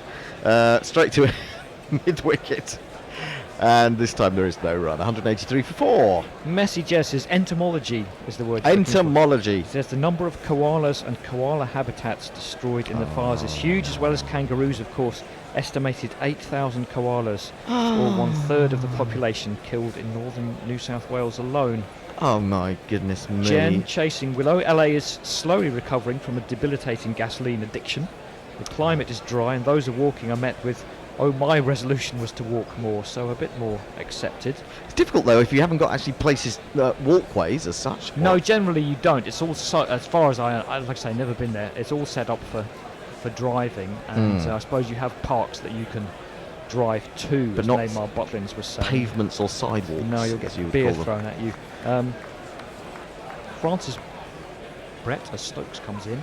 Bowls what I think was attempt to be a bouncer or a ball that would rise into the ribs of de Kock, but he plays it well, helps it on its way down to long leg, picks up another single, goes 15. Speaking of de Kock, Francis Brett, inspired by Quinton, I'm off to the Phallological Museum in Reykjavik. The famous Kock Museum in Iceland. You never heard of that? I was aware that there are such things. Yes. I didn't know there was one in Iceland, I think there may be more than one. Yeah. Linux Leo said, I'm always amazed at how the very funny and relaxed Mr. Anderson turns into one of the most punchable pantomime villains England has ever produced. Stokes. Second, he puts on his cricket kit. Into Van der Dussen. It's too wide of the off stump. A hint of nibble, but it was too wide to start with. Yeah, Anderson was once on Shooting Stars with Vic and Bob, and he was chilled and relaxed and funny, and just not the kind of person he is on the cricket pitch at all. Well, I must admit, I never really believed in this nasty Jimmy side, but apparently it is there. Oh well, certainly. Well, I imagine when he's on a pitch, yeah, it is. Well, I met him at. Players get white and at line fever, yeah. Where did you meet him? On the World Cup, he was doing some commentary for the BBC up at. Go on. Oh, well, I was waiting for you to tell me where he was doing commentary. This is jabbed out onto the offside by Van der Dussen. It was at Headingley, I think it was the first game at Headingley. One where we lost to Sri Lanka. Ah, right, okay. And he was there. I've got a picture with him. Yes, I think we've seen that, Ben. Yeah, of course. Yeah, fair point. That was where I commentated the first 5 overs of England's innings. Were you introduced as the ex-pro Nigel Walker? No, that was at Cardiff. Kent, still nice though. Yeah. You played for Kent? Yeah, did you? I thought he was Hertfordshire, under 13s. Well, I did do that. That's reality. Under 15s. Under 15s. That rises a little bit, or more than Van der Dussen expected. He just steered it down into the offside. Backward square, no run. Trials from Middlesex. Yeah. Under 8s. No, that was under 15s as well, I think. Arthur Shear rightly says licking beer off the bear is one of the higher Patreon levels. Now, why didn't we think of that? Yeah, that's absolutely. Well, we've thought of it now. We have done. Yeah. Thanks for that. Any more ideas that we can do with the bear? $100 a month to get to lick beer off in a moment. I'm certainly not licking beer off you. I'd pay to watch you lick beer off someone else. This is an attempted pull. It hits him on the pad because it kept a bit low. I'll lick beer off everybody, one person a month, for $1,000 a month. Well, you can't stay fairer than that, can you? You can't say fairer than that. There are limitations to where I'll lick it off on the body. Ah, Absolutely, obviously. Please, please. For $1,000 a month, I don't think you get a choice. I don't I think you fucking do. Who would you least like to lick beer off? Hairy Bear? bikers. Stokes in again. Fuller defended. Thick inside edge. Easy single. There's nobody, almost nobody on the offside saving the one, apart from on the onside, apart from the man at mid-on who runs round to his right. 185 for 4. Good pace from Stokes, but he doesn't look threatening at the moment. Obviously, anyone I know. You wouldn't do it off anyone you know. God, no. Well, maybe some. No, you're No being names mentioned. Let's not go there. We're on the pitch. It's a drinks break. Here it's a beer licking break. Sean T says he's going to be back on Thursday. Were you doing Bill Oddie impressions yesterday? Not deliberately. No. We were talking about ornithology because of the the ibis. It's popping up again because Mike Taylor says this game has officially become dull again. It's time to make the Gorilla team entertain us like performing monkeys on YouTube, or you have to send us money to do that. And everyone, he says he wants the bear to do his Bill Oddie impression. Bill Oddie? Bill Oddie. Well, he does. I suppose you look a bit like Bill Oddie, don't you? That's a fucking Bill Kind of Oddie impression. But you look a bit like him, don't you? Hairy. Yeah, sort of Yeah, I'm hairy. chunky and hairy. And he sends us a suggested script, which I don't get, so I'm not going to read out. I would like to see the bear take part in that Goodies episode where the cat pulls over the post office tower. That would be good. Yeah, we could recreate that. You go back and watch them, and they're really not as They're funny, not funny as as they you thought they were. when you were 9 They were years old. Hilarious. Oh, I thought when I was 9 years old, just the Goodies were just the epitome of everything that was funny. What was great about the Goodies was that the beginning was that there was always in their house, wasn't it? And you just had this bit of chat for about 10 minutes, and then they'd go off and do something in quick weird. motion, Yeah. and it would be hilarious. Yeah. But I remember the ketchup fight. Yes, the ketchup fight. The ketchup fight. I don't remember that. The Genius. bun fight at the OKT rooms. Yeah. Oh, happy days when life was more innocent, and English comedy was less seemingly PC. funny, but less PC. Yes, indeed. Very much less PC. Very much so. Can you send one of your lackeys out to spend some of the money people throw at you on beer, Hendo? Well, we do sometimes, yeah. Do you mean lackeys or lickies? Lackeys, yes. And says Jimmy's podcast is actually worth listening to. Sounds surprising. They have a distant relative of Sachin Tendulkar on as well. Oh yes, I've heard about this. Yeah, that rings a bell. Definitely. I don't think anyone knows whether he really is a relative of Sachin Tendulkar. I think that's the kind of mystery, isn't it? He claims to be. No, I'm sure a lot of people claim to be. I don't really do podcasts by famous people. I tend No, to me do neither. more subversive ones. Like Gorilla. I don't really do Yeah, if you podcasts, like, but if yeah. I was to do podcasts, I wouldn't listen to famous people. I wouldn't listen to Peter Crouch, not because he may not be funny, but simply because I'm fed up with the BBC telling me every 5 minutes that I need to listen to the Peter Crouch bloody podcast. Yeah, why do they push things like that so I don't hard? What's in know. it for them? I don't understand it. Is it they go to the top of some podcast chart and it makes them They're probably. it sort of justifies spending on it? Advertising, aren't they? They're allowed advertising on podcasts? No, I wouldn't have thought it's so, always a but grey area. it is another thing that perhaps the BBC doesn't need to be spending money on. I don't know. That's Well, it. they're fucked now anyway. They've dug their own grave. No, with yeah, the- but then what do we get in as an alternative? Who We just cares? get more TV's dead. Murdoch stuff, don't we? This is a repeat replay. of earlier. Don't worry, I'm on it. I'm on it. Just. And that was the wicket of Dean Elgar. Dominic Bess threw it up outside off stump. He went for the big hit, and it just stopped and turned on him a little bit. Couldn't control it, and it was nicely taken by Joe Root, running back and wide to mid-off. Messi but nothing just since. suggests that having people pay money to get licked by the bear is the least successful fundraising idea ever. Well, there's there's something people for with everyone. peccadillos out there, you know. Exactly. Don't kink shame, Jess. Every perversion is accommodated. Mm. And Linux Lear says we're almost back to pre-wicket odds. It's now 69-28, depending. WinViz has its good days and bad days. We're all waiting for the day that BetViz opens, and it will only be a day. Bess still adorned in sunglasses over the wicket to the right-handed Van der Dussen, who turns this from in front of his pad, looking for the single behind square, and won't get it. See, the thing is, if the wicket was spicy, that ball might kick turn, come off the face of the bat and pop up to short leg. Or if he was a better bowler. Well, possibly. I think it but needs to be a I bit think spicier. I think it needs to be a bit spicier. The wicket needs to be less predictable. I that to think, work. I mean, if England, I mean, if South Africa, well, even if South Africa do get a lead, it's going to be interesting to see how Maharaj bowls in the second innings. Chances are that Best might not get a second opportunity.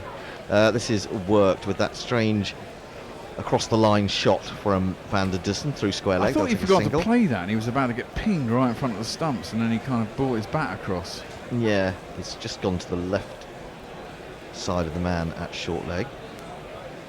Not sure who that is at short leg at the moment. Is it Ollie Pope? Doesn't look big enough to be Crawley, who's often taken up that position. Bess, 1 for 48. Whoever it is doesn't really seem to be staying down. No.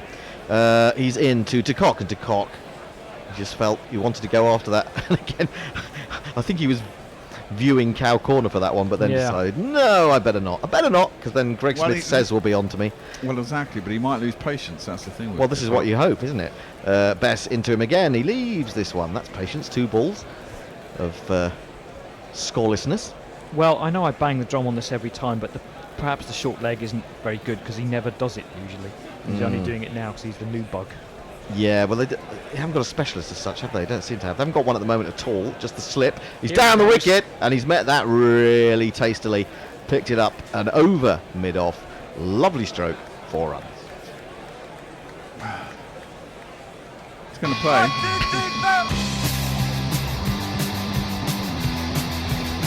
Lovely movement of the feet that time. Got right to the pitch of the ball.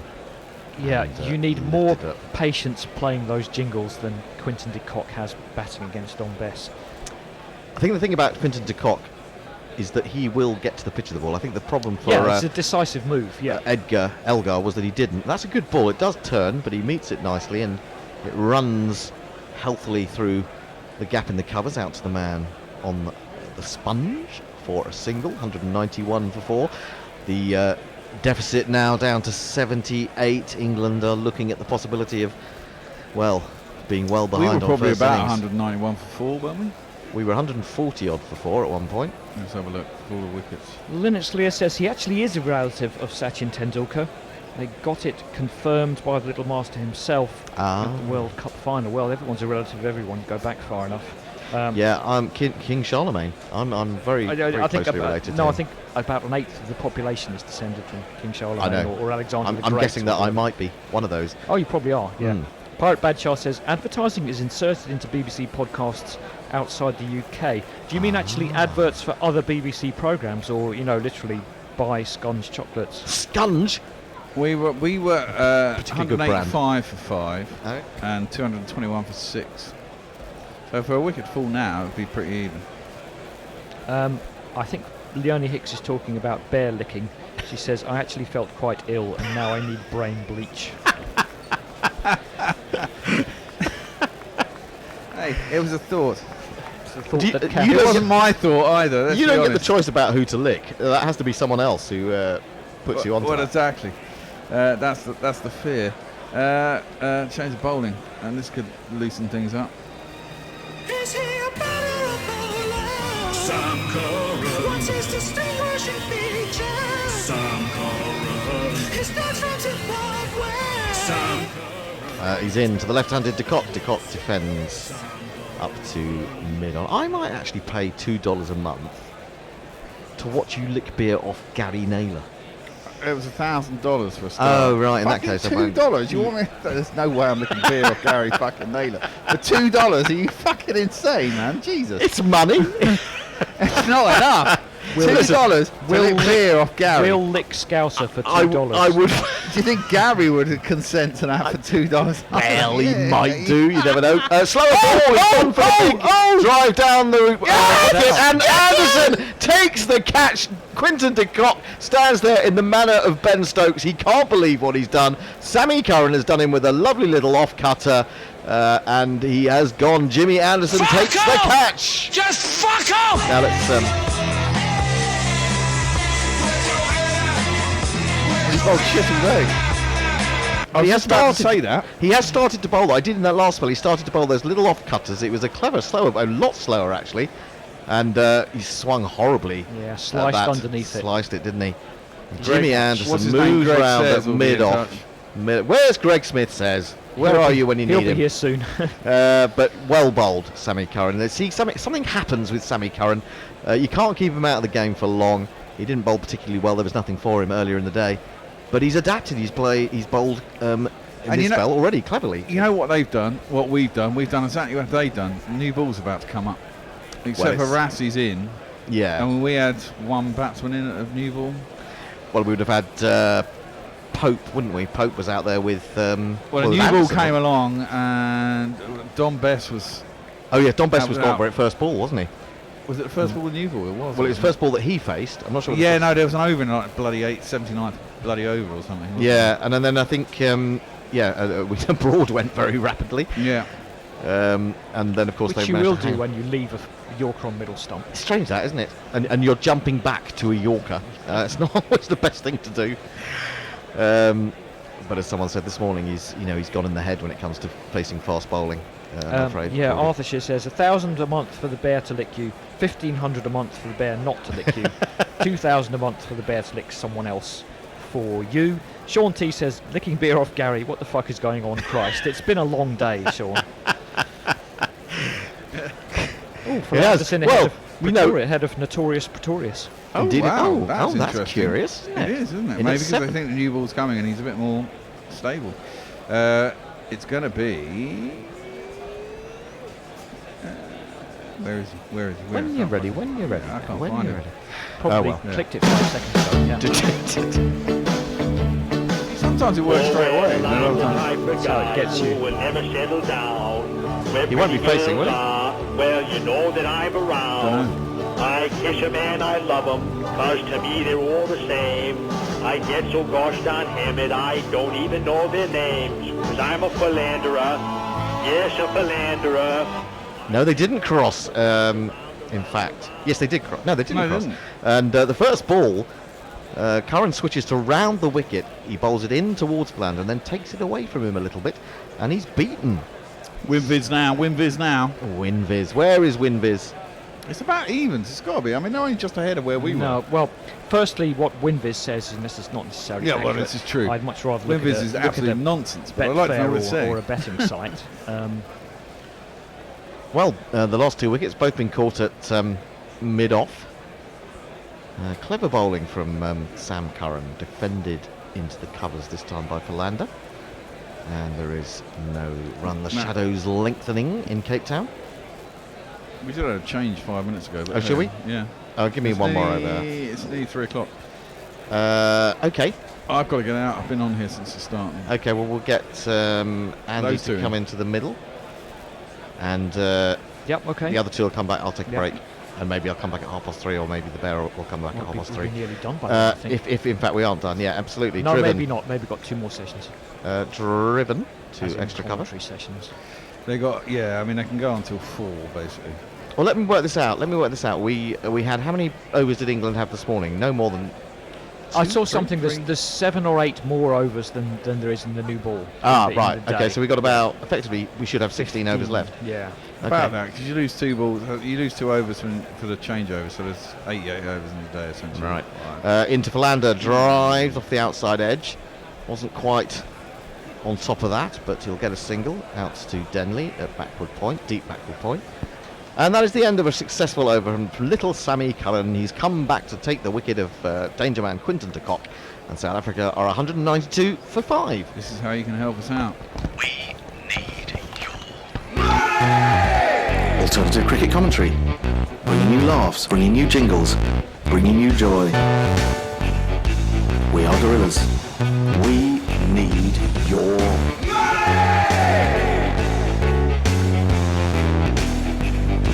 Patreon.com/Gorilla Cricket. Yep, so Hendo and the bear have gone off to lick each other. That's an 80s US cop show, isn't it? What? Hendo and the bear? Hendo and the bear. Yeah, they only lick each other in the After Dark version. Well, that's more like it from England. Returning after the break, Hendo and the bear. Here comes Bess. He's got a slip and a short leg. Back down the wicket by Philander and there's no run. So that's enlivened the game somewhat. That Yes. 2 quick wickets. Yeah. It was certainly and, getting a quick away from flurry England. of runs from Kock. That's what he does. 20 off 25. Moved the game along a little bit. South Africa trail now by 77 with 5 wickets down. Shorter from Bess. Philander pokes it into the offside, but there's no run. Just seemed like he lost his patience. In fact, both left-handers seem to lose their patience very slightly. Elgar out of nowhere. Out of nowhere. It's almost the first aerial shot he'd played for quite a while. Philander is back, plays that into the wicket to Bess. Whoever's at slip gives him a bit of a clap. Quicker ball that would was. be Root Stokes. probably, or was it Stokes, Stokes? I imagine. Stokes is always the slip to spinner. To the spinner, yeah. Rattling through them best. England's over rate is actually not too bad today. Driven by Philander, it's going to go out to the sweeper for at least 1. I'm sure they'll get 2. Curran comes round. His 15-year-old arm, yep, pick up 2 for that. Which is normally a good arm, much better than mine. So lazy too, if Philander can sort of waddle there and waddle back without any problems. He's on to 3. Best is in again, shorter, played back to him off the back foot. So he has picked up that wicket. Best is on 1 for 55 in the 24th. And de Kock just increased his run rate a bit, but he did get his man. 194 for 5. Complete the over. Defence on the back foot again. That is the end of the over. 194 for 5. Anything on Twitter? Nothing as of yet. Okay, all in a bit of a lull all around the world. Yes, please do come and talk to us on Twitter, Facebook, or YouTube. Second of 4 tests. They've all gone away to have a cold shower at the thought of yeah, licking. or just out for some fresh air. Yeah. We do have a tweet just come in from Armchair Cricket Podcast. Philander ahead of Pretorius? ? Are the Saffers looking to keep the latter safe from an upcoming new ball, or has the former's batting so far this series prompted a promotion? Who knows? They're just rolling the dice a little bit on that one, making England think. I would guess they're pretty much 50-50. I mean, Pretorius played a nice supporting role with de Kock in the first test. Yes. But Philander has got 2 scores over 30, I think, in the 2 innings so far. And obviously a lot more experienced, if not necessarily as a batsman, but he's got a reasonable batting pedigree. Curran's back in, and Van der Dussen just takes his bottom hand off the bat again, but it does skew down in front of point, and they'll pick up a single. So I don't think he's unhappy with either. No, and again, it's probably a decision that doesn't make a lot of difference either way. Messenger is just reminding us the scale of the Australian fires. 12 million acres have been burnt. Bigger than Belgium, I read the other day. Over almost just less than double Siberian fires this year, and a lot more than fires in the States. And a lot of their top politicians doubling down on climate change not being a thing, or they don't have an opinion on it. Yes, Mr. Morrison doing his... You're only going to be able to keep that up for so long. At some point, well, everybody, they all do this at some point, many already have. The switch will be flicked from not happening to too late to do anything about it. Yes, sadly. A wideish slip and a gully for Curran as he comes around the wicket, but it's a straight ball and Philander plays it back into the offside. There's no run. Still, we'll play cricket while the world burns. We shall.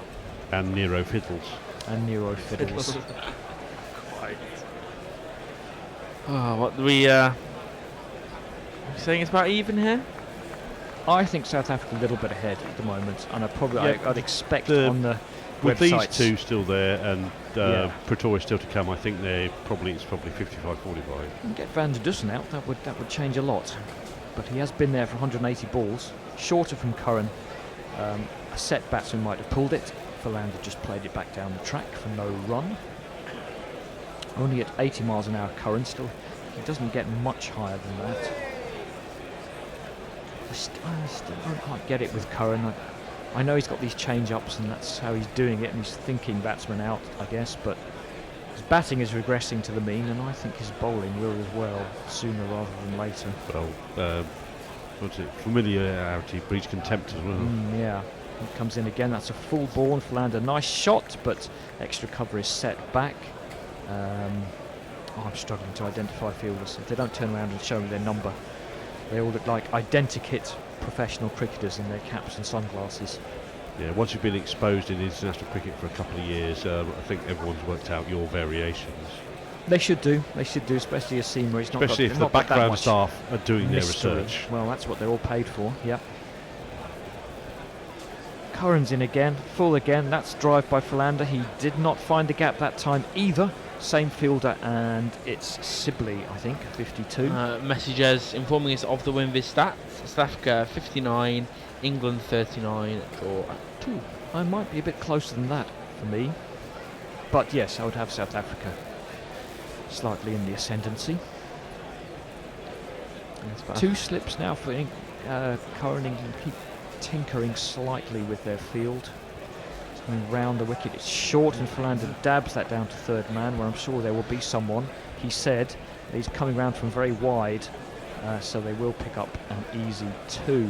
Denley, haven't seen much of him today. In fact, I think he's generally been banished into the outfield since that awful drop in New Zealand.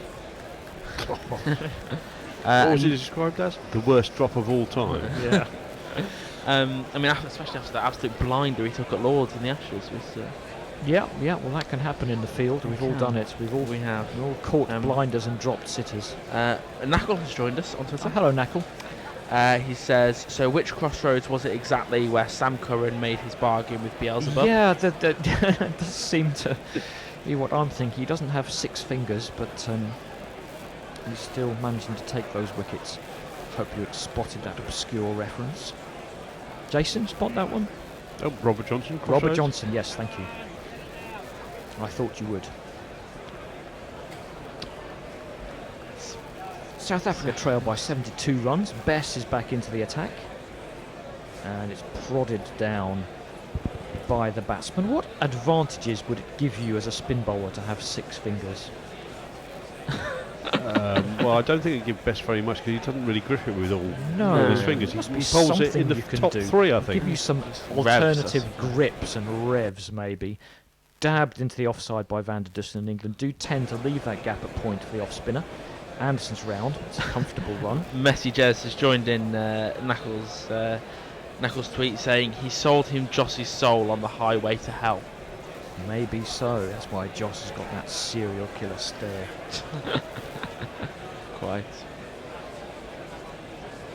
Mind you, Joss Bess comes in again and outside of the bat from Philander, but it's no run. I said Joss Butler deserved to be banned from all sport for a year for what he said about football. maybe doesn't deserve to be an eternity in hell, but who does, quite frankly?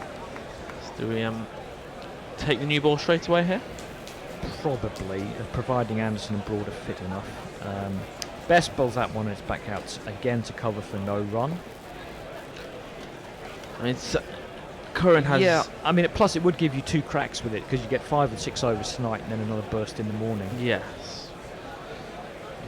Best, in the meantime, filling in time. Philander defends, back down, goes out into the silly point area. Butler picks it up, and there's no run. And if we can get... He's done his primary job really well, Bess, which is basically to keep one end tight. I mean, he's going at 2.5 and over. Less than that, yeah. 2.25. Here he comes. Right on over. Tossed up. Philander plays it out to cover fielder. Anderson picks it up smartly. That's the end of the over. And it's still 198 for 5. It's... even since he's come back on, I think Curran has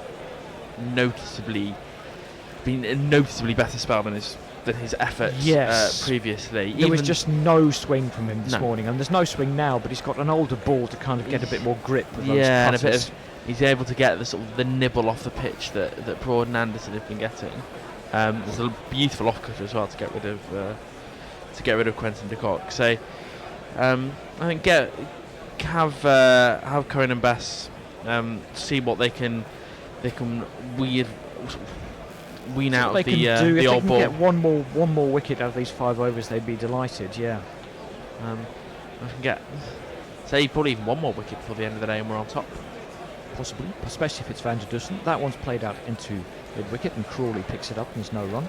I'm being impressed by Van der Dussen, especially since I've seen him play since his debut in white ball. In white ball cricket, yeah. He looks very solid. He looks like a good addition. An adaptable player. As I said before, he is the first player in Earth history to make a 50 on debut in T20, ODI and Test cricket. Of course, you get 2 goes in Test cricket. That's a little bit easier. That one's played up to mid-on. Anderson is round. He's been busy in the field. Picks that one up and there's no run. Imagine says Pink has donated $500,000 to bushfire relief in Australia. I'm sure many Australians will donate to see the bear lick beer off our Prime Minister. Split the takings 50-50. Yep, well, you need to get That has a kind of Black Mirror sound to it. It does, doesn't it? Yeah. Yeah. Horrible images of that particular episode. Curran wide round the wicket and dropped into the offside by Van der Dussen. Be another easy single. The field's a bit more spread for Van der Dussen, even though he's not scoring quickly still. I think they're giving him a few too many singles. Yes. Gitz and Gratz saying 12 million acres burnt in 1851 too, with 800 human deaths and millions of animal deaths. Similar or worse records have been recorded every decade since. It's sad, but it's not a new thing, so climate change can't be fully blamed. Not fully, no, but there's no... But he certainly plays a role. Contributory factor. I mean, Australia's have had very, very hot summers the last 4 years. Popped down by Philander into the gully area, and there's no run. Unfortunately, this kind of grey area is often used by people to deny it entirely. A lot of things happen, unfortunately. It's pretty much an extension of the James Lovelock Gaia Daisy World theory that the Earth will heal itself. Well, the Earth will. Whether we'll still be around is the point. The Earth will be fine. We are effectively one way. I mean, Venus is fine. It's just 400 degrees. And looks pretty toasty out in Cape Town at the moment. The amount of topless, I assume, Englishmen in the crowd. Oh yeah, been a long day. Might be getting a bit of sunburn. Curran's in again. Philander pops that into the offside, and there's an easy single for him. He might cover up that point area a little bit better. 200 is up for South Africa. 200 for 5. They trail by 69. Is that right? Yeah. Yep. This is the 76th over. That partnership by Elgar and Van der Dussen, 117. Highest of the match, highest of the series, I think, so far. And it's been a pivotal partnership in this game. But a few quick wickets. Can turn it round. Here comes Curran. It's an edge, it's out. It's more the face of the bat, really. And that's Van der Dussen. That's a big wicket for England. Don't know what he was trying to do. Just guide it down to third man. It was a little bit catching practice for Ben Stokes. He took it low to his right. Great celebration from the topless England fans who start wrestling each other like women in love. And but still worth celebration. Now that's a big wicket.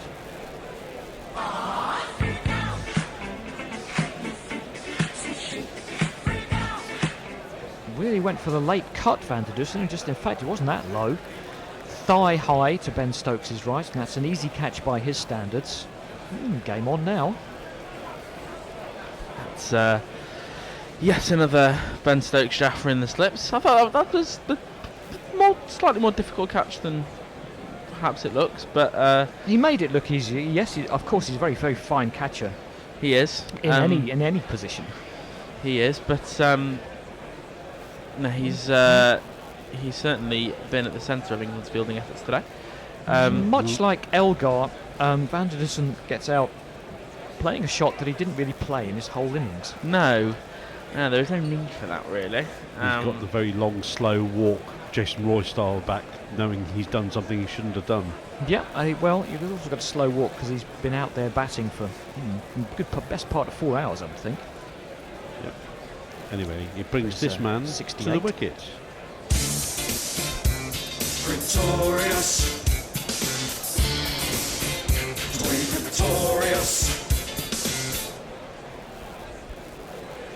Who will join Vernon Philander, and so 7 and 8 are together at the wicket, so it doesn't really matter now which one was first. Well, one more out before the new ball, and it's a very, very interesting game indeed. I would say it's a lot more even now. Yeah, probably 50-50 now. Yep. Plenty of applause in the South African changing room for Rasmussen Van der Dussen. I know that's not his name, don't tweet me. It is Dwayne Pretorius. It's a decent average for a number 6-7 batsman. That's first-class cricket rather than Test cricket, of course, because he still has not much of a sample in Test cricket. And just under 40. Vernon Philander's back on strike, and that is clipped because that was the end of the over. It's clipped out to deep to square leg. There'll be no run. Bess and Curran, I'm sure, are going to see us through to the new ball, which is a minimum of 3 overs away or 4. I think it's 4. 4 overs away, I believe. Yep, here comes Bess. Got a slip and a short leg. Philander plays it down to short leg on the bounce. One thing Bess seems to have done is he's really tightened up his line on the stumps now with his new batsman. Yep, he certainly has been tidy. I'm not going to knock that. Here he comes again. Little bit shorter. It bounces down and clonks short leg on the helmet. But it rolls out to square leg and there's no run. It's clonked him on the knee pad first before it's hit him on the helmet. And that'll take some of the sting out of it. I'd probably prefer helmet than knee. You know, it catches you awkward on the knee, and that can be painful. When you reflex, it's just slightly exposed. That's Fuller, and it's played up towards long on, but Best gets across quickly and prevents the run. Same as when you have the arm guard, just there's that little bit on the end that's exposed when you bend your arm and you can get smashed on. Never worn an arm guard. I haven't faced anyone quick enough to require that. Fortunately for me, here comes Bess again. Full again, little bit of turn, but Philander just lets it turn onto the bat, drops it down and stops before it gets to Jimmy Anderson at short cover. We have Derek Willis saying, really appreciate South Africa making this one a contest. Yeah, very generous of them, isn't it?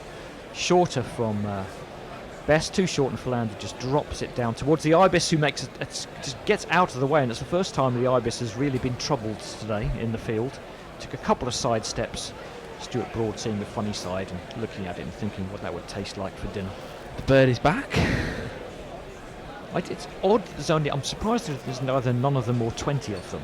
Why there's only one? And maybe its fellows will realise that this is a nice place to be on a Cape Town afternoon. Plenty of nice worms. 20 of them patrolling the outfield in a couple of days. You might think so. Or is it someone's domestic ibis has just escaped? Escaped, yeah, maybe. A pet ibis. Have Jules saying, listening from Myanmar again as I'm back here for a couple of months. Thanks so much for the commentary and eclectic opinions, and the pitch is turning out to be a challenge for both batting units. Game back on. It is, and hello to you, Jules. Is this Curran again? No, it's... Yes, it is. Sorry, it is live. It evades, extra cover. Mid-off comes round. Did they take a single? No, I don't. No, still Philander, yeah. Have we got another no ball? Curran somehow got 2 wickets. I really don't know how he does it, which must, I guess, mean he knows more than I do. I mean, that especially wasn't a particularly threatening ball. No, not at all. Here he comes again. Shorter Philander on the... Well, kind of goes nowhere and just plays it back down to extra cover and there's no run. I'm just wondering whether he ran his fingers over the ball very slightly for that one as well. Maybe. Get it to pop slightly. A little bit slower, and he didn't have the pace for Van der Dussen to run it down to third man. Just popped off the upper half of the bat. So he's sort of very much a case of Van der Dussen getting himself out there. Did look that way. Philander leaves that one. It just angles through to Josh Butler, and there's no run. Have Armchair Cricket Podcast saying, in walks Pretorius to a game situation where England can consider themselves just ahead of South Africa. England were 2-2-1 for 6, and South Africa are 290 for 6. I assume that means not one. South Africa aren't 290 for 6, they're 200 for 6. With the new ball around the corner. Quentin de Kock's dismissal was so crucial. Yeah, we can see Anderson doing a little bit of warming up and stretching there. 2 slips for Curran. Philander plays that one straight down the wicket. Curran picks it up and then lobs it vertically in the air for some reason. I don't know why they do that. I mean, Curran's bowling. He's going to bowl the next ball. Why did he lob it to Anderson at second slip? I suppose is there a designated shiner? Maybe. It's not going to do much with the ball 78 overs old. And you can see Curran's pitch map. It is at least consistent. He's angling it in. But slightly back of a length from outside off stump, left arm round. Here he comes again, no doubt to do something similar. Indeed he does, but that's a good punch by Philander. It's gone down to backward point, where Fielder comes round. It's Denley, and just the one there. 202 for 6, and South Africa trail by 67. I think the one thing we can say fairly certain in this game is we're not expecting a draw. No, you wouldn't think so. Despite quite low run rates. 2.6 in this innings. It was below 3 in England's innings. Here comes Curran. His collar turned up, but he's no Eric Cantona. That one's on leg stump, and it's clipped into the leg side, but straight to Crawley at mid-wicket. I'm going to get all these numbers right just in time for the end of the day, and then I'm going to forget them all for the next game. They'll be different for the end for the next game. That really shouldn't. That would be just to annoy me if they changed all the numbers. It's the end of the over. It's 202 for 6. What kind of score do you think South Africa are looking for now? I'm sure they're looking for parity. Parity at minimum. Get up close. Parity is their first target, I think. Yeah. There's only 2 overs left before they can take the new ball. Signs are that they will. I think the key there was Anderson certainly seemed to be loosening up to bowl. What's their best chance to get a subpar score from South Africa? If they're rolling over the new ball fairly quickly. Sure, yep. It also gives South Africa the opportunity to score some quick runs. It can do, it can go both ways always. Best perhaps his last over, it's certainly his last over before the new ball's available. Philander plays it down to short leg and there's no run. He's been done himself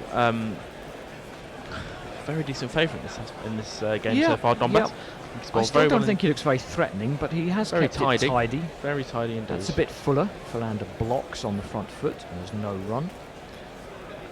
Yes. I think the one thing we've been lacking from the various spinners that have come in and out of the side in the last few years that have taken wickets, but I can't remember one who's properly been able to keep it under 2.5, 2 and over as Best has done here. This is only one innings, you know, he's got to prove it over a bigger sample than that. He does, of course. Philander drops that one down into the vacant point area and they'll pick up 1. A very promising promising effort indeed. He's kind of got to play more county games as well. Yes, I mean, he's struggling to get what was into the deal with not playing at Somerset? They were only going. They had pitches early on in the season which only required 1 spinner. And who was that? And that was Leach. Okay, yeah. I suppose fair enough, as he's England's other spinner, and perhaps still their number 1 spinner. Pretorius is forward, only his second ball. He plays it up to cover and there's no run. So he was loaned to Yorkshire with his consent to get some games, effectively, and Yorkshire needed a spinner.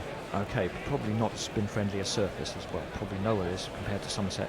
Usually that one's played back down the wicket. 2 Don Best and there's no run. The interesting thing will be next year when Somerset have a 24-point penalty imposed on them for their below par last game pitch, 12 points which are suspended, which may have made them change their pitch preparation to be less cheaty, more equal. I'm just trying to provoke some reaction on Twitter at this point. Oh, that's skied by Philander. It has cleared the man on 45 and bounced into the rope.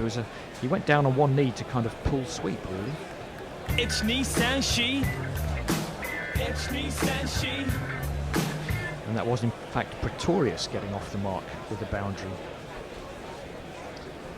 We have Liam Murray replying to Sammy Curran's antics, and hasn't he done well? He's opened this right up for England. # Demon Boy Child. Messages saying, to be fair, I'm not sure if SA can compete with England having 3 number 11s. South Africa do, or England, or they both do. England do, I England think. do. Maharaj is probably not number 11. I think that's probably what Jez is saying though. Yes. Well, not yet. Not an 11. If he goes out and night watchman and scores 40. Yes. Yeah. Here comes Curran. 2 slips in a gully. Prodded down into the gully by Philander and there's no run. It's an easy game, Test cricket. You come in as a fast bowler, number 11, and then score 40. As you say, lack of familiarity may be not helping the bowlers. Or in the old days, they used to work batsmen out. Quite. Also, in the old days, it would be, I'll be here for a good time, not for a long time. I do bowling, I don't do batting. 9, 10 and 11, yeah. Thickish edge from Philander. It didn't carry to Ben Stokes, who's had a very busy day at second slip. That one certainly didn't carry. He got a hand on it and saved any runs. And again, Curran's making it happen somehow. Yes, indeed. It's just one of those you just can't keep him quiet for not even close to carrying. In fact, he went through his hands and hit him in the chest anyway, I think. Yeah, but it's quite difficult to pick those up on a half volley if they don't bounce true. For a good foot or so short. Ollie Pope in the gully. I don't think he spent much time there today. That one's covered up by Philander and there's no run. He spends quite a lot of time in. Well, they haven't had a gully much of the day, but he spends a lot of time in there. For Surrey as well. Sibley was in there before. Yeah, Sibley also has spent a lot of time in the slip cordon for Warwickshire, They might and also for rotate Surrey them a when he was little bit. there. Yeah, just to help with their concentration and freshness. Curran comes in again. Slower ball left alone by Philander. Have Sean T saying, in other news, scientists tested McDonald's touchscreen menus and found poo on all of them. Yes, but you know the dosage is the poison. You know you can find atoms of anything on anything. I'm sure it's not unique to McDonald's somehow. I shouldn't think it is. No. Yeah, many stories of unsavoury things being found in various coffee chains. Yeah. Well, take the same measurement around your own kitchen and probably find the same thing. That one's a bouncer from Curran, or at least it's a short ball. Philander just watches it go by.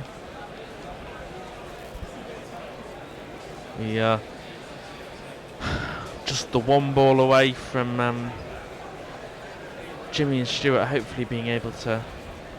That's what you'd expect. Move it around a bit. That's what you'd expect. I'd be very surprised if they don't take this now. You never know if Joe Root's going to do something funky, but you would have thought it would be straight to the new ball. You'd imagine so, certainly. Curran's come in, left alone by Philander. That's the end of the over, 2:07 for 6, and we'll see what England decide to do. They're having a look at Butler to see if he's still got his helmet.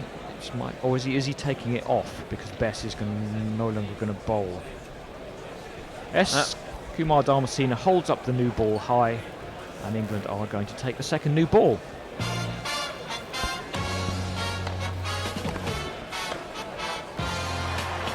New ball, please. Doesn't it look shiny in the hand of Jimmy Anderson? Jimmy, Jimmy, Jimmy, aja, aja, aja. Jimmy, Jimmy, Jimmy, aja, aja, aja. Jimmy, Jimmy, Jimmy, aja, aja, aja. Jimmy, Jimmy, Jimmy, aja, aja. A nice contrast we got there with the old ball, which didn't look like something you want to bowl with particularly. Broad is up to chirp with Anderson and give him some advice. I don't really want to bowl with Kookaburra at any stage. I've never done it, to be honest, not to my remembrance. There's no reason why I would have done. Decent economy rate for Jimmy today. Well, he's gone going at certainly just the 2 and over. Stuart Broad's having a vigorous warm-up to suggest he's going to bowl at the other end. Anderson 1 for 28 of his 14 overs so far today. What time is it? 3:25. Okay. And if play there's 5 overs remaining in the day. They might even get those in before 4 o'clock. If Hendo and the Bear or the Bear want to come in for the last 5 overs, then please do. That's an edge. And Stokes again. Short. What a busy day he's had at second slip. And again, he did seem to go sideways rather than forwards there. Perhaps anticipating that new ball was going to carry a bit more than it did. It just died off him, off Pretorius' edge, and he didn't get under it. He's now taken another pace forward, 1 ball too late. But yeah, nice swing for Anderson. Found the outside edge. You just wonder. No, he's dropped it. I think he's dropped that. Has he just taken half a step back for the hardness of the new ball? Possibly. Another look at that one. I think that carried. That one's slightly too far to leg, and Pretorius plays into leg side for no run. Messi Jez saying 5 overs to go, 18 runs before GPL comes into play. Yeah, that's what we will have 8 runs plus this innings, I think. And another look at that. Stokes is down. Dropped it. Drop. Flat out dropped it. You don't expect that from Ben Stokes.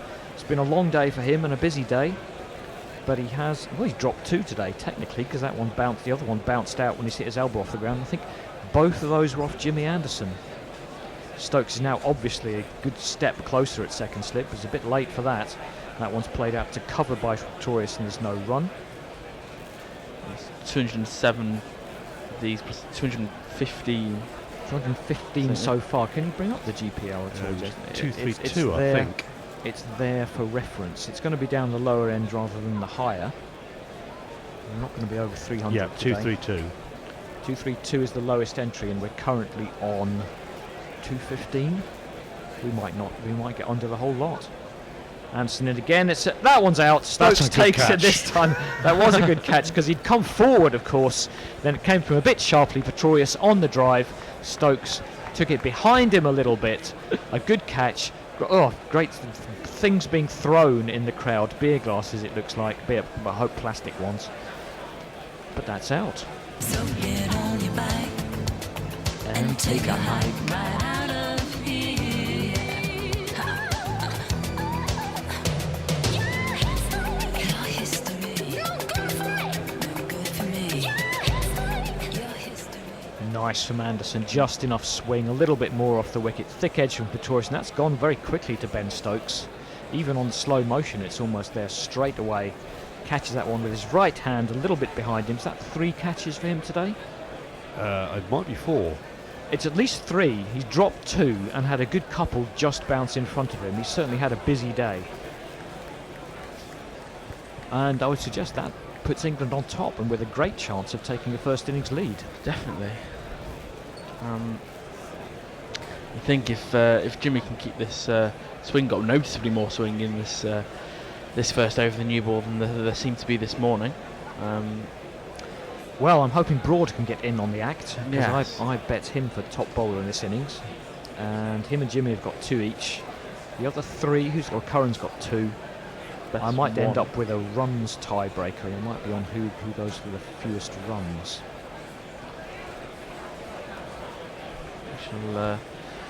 Just as soon as Rob Brydon stopped playing football, we'll get back to you on that. Yeah, we shall see indeed.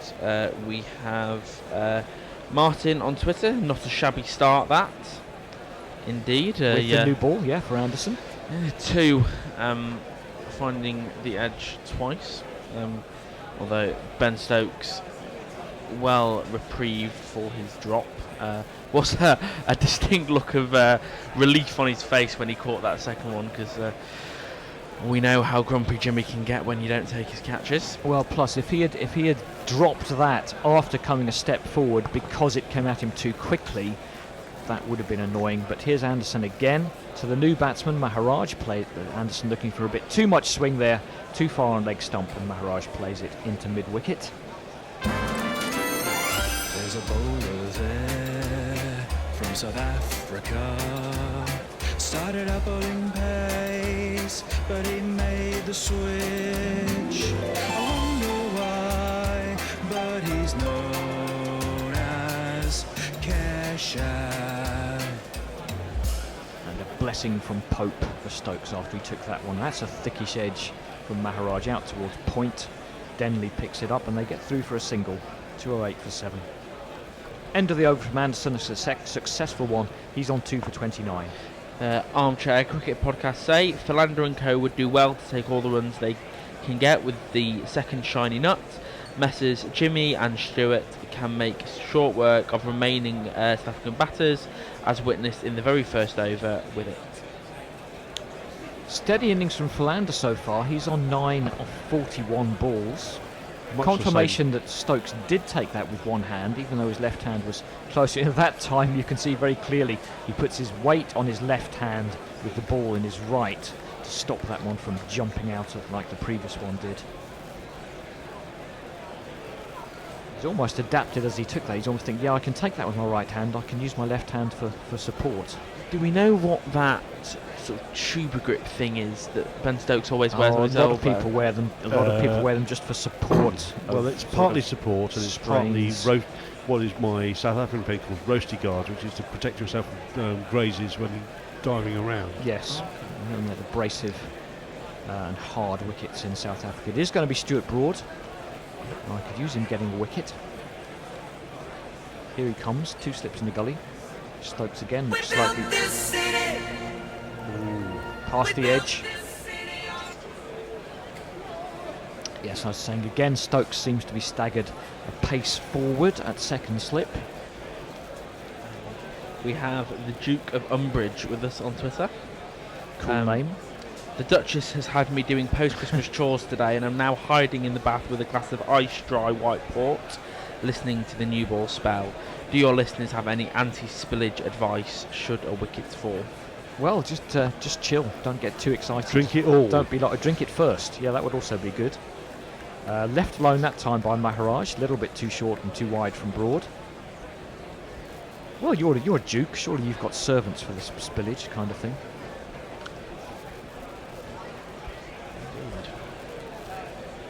Broad with plenty to say, as usual. Of course. I think if Stokes back to his mark. Bairstow on the pitch for someone, not quite sure. It's not Anderson this time. It's more of a purposeful stomp, isn't it? It is. He does look purposeful. You can sense another wicket or two. He's bowling to Maharaj. He is bringing in another man into a catching position. I think a third slip. / second gully. And he's moving the mid-on over to mid-off, giving him an out if he wants to take it. We can see 6 on the off and 1 on the leg, and there's 2 more somewhere. As Broad comes in, and again past the outside edge of Maharaj, who may claim he played inside it, but he's a number 9, so no one's going to believe him. With a test average of only 13-14, so he's again, 2 sides with slightly longer tails. I say a long tail means your 9, 10, 11 is bad. Don sometimes Bess is probably capable of... Yeah, I'm just talking about the etymology of this. Some people say long tail when they mean the guys down the bottom can bat, which I think is wrong. That's a flashing drive by Maharaj, and it's gone in front of point. Denley is after it. I think he will just chase this down and kick the sponge. You'll have a look at that one. Bairstow is there with him. They've taken 2, but I think they'll have a look to see if that might be 4. Did you say Bairstow? Who's off the pitch? I don't know who's off. Bairstow is definitely on. Looking at this now, he's pulled his leg back and he's lifted his knee up. So yeah, I think that's good from Denley. I think he's done that in the approved style. He's made and sure. Also, the ball did not go past the original boundary line because they paint a white line underneath the boundary markers just now as well. In case you kick it away and then lift it up, and I think he's all right there. Yeah, I think he's okay. And in response to the Duke of Umbridge, Arthur says, in case of spillage, give GC a grand a month on Patreon. And Bear will come round and lick it up. Yeah, I'm sure he will. Broad, perhaps angered by those 2 runs. Shorter ball, Maharaj thinks about it, then changes his mind, pulls his bat away, and there's no run. Keeps having a nibble. He looks like he's going to have a nibble. Well, that is his... he nibbles at having a nibble. The reputation of his play is he's an attacking... He's a nibbler. He will be there for a good time, not necessarily a long time. Not necessarily a long time, no. Well, choose one or the other, that's what I say. What's the phrase from Shawshank Redemption? Get busy living or get busy dying? Or get busy dying, yeah. Is that Shawshank Redemption? I think so. Broad is not going to get busy because he's going to wait for some reason, but it's actually not his fault because Maharaj had pulled away. Here he comes now. 3 slips in the gully. Maharaj studied defence out to extra cover. That's the end of the over. And South Africa 210 for 7, trail by 59. All quiet on the Twitter front, so pleased to join us for these final few overs of the day. Last 3 overs of the day in South Africa. It's a pleasant 3:30 here in sunny Sydenham, and it's whatever time it is for you all around the world. So do let us know where you are listening. We've had quite a few today. LA, we've had Thailand beaches, we've had On Burma, Fire Australia, Myanmar. Burma, yeah. 1 or 2 of this parish out in Cape Town at the moment. Indeed, we shall. Who have we got? When South Africa were 194, they've lost 3 wickets since then for 16 runs, 20 runs. Anderson looking to add to that tally, comes into Philander. Oh, that's a good ball. That's too good for Philander, too good for a number 8. Number 7 today, that pitched on off stump, jagged away, and Philander nowhere near it really as it flashed past off bail. Speaking of Philander, Paul Kemp says England always seem to struggle to get Big Vern out. I know he's a decent bat for a tail ender, but we never seem to get him cheap. Oh well, don't bowl balls that are as good as that, because that's too good. See if Jimmy can manage a ball not quite as good as that. And he's not far away. Philander outside half of the bat, goes for a run. Fielder scurries across. I think that's Bess prevents the run. Philander on 9, Maharaj on 3. Just Rabada and Nortje to come. And after a big partnership, Tim, after a big partnership by Elgar and Vander Dussen, not a great deal else from South Africa, in contrast to England's innings, which had a lot of 30 and 40 partnerships that they managed to end on their own account, really. Anderson's in, and that's a bit too far on leg stump, but Philander can play it up to mid-on. I was going to say, we haven't seen the in-swinger yet. He's probably saving that up for a couple of overs. Yep. He doesn't want to save it too long, or Broad will take all the wickets. He said, hopefully. Did Nortje have much pretense to batting before his 40-odd? I honestly don't know. I don't know if he's got a first-class 50. Yep, we'll find that out for us, Jason. As Anderson's in again, and driven by Philander, it beats cover point. It's a long way round for the point sweeper, but he is going to get there.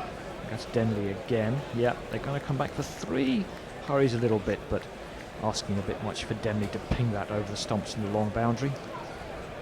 Oh yes, he does have a first class 50. High score, 79 not out. Ah yes, that rings a bell from those many stats they put up. A nice 3 there for Philander.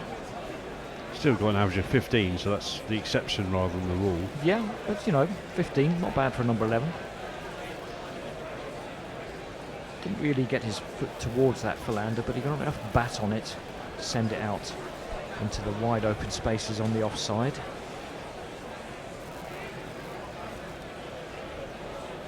Is this 2 more overs after this one? About that, I think. 2 or maybe 3.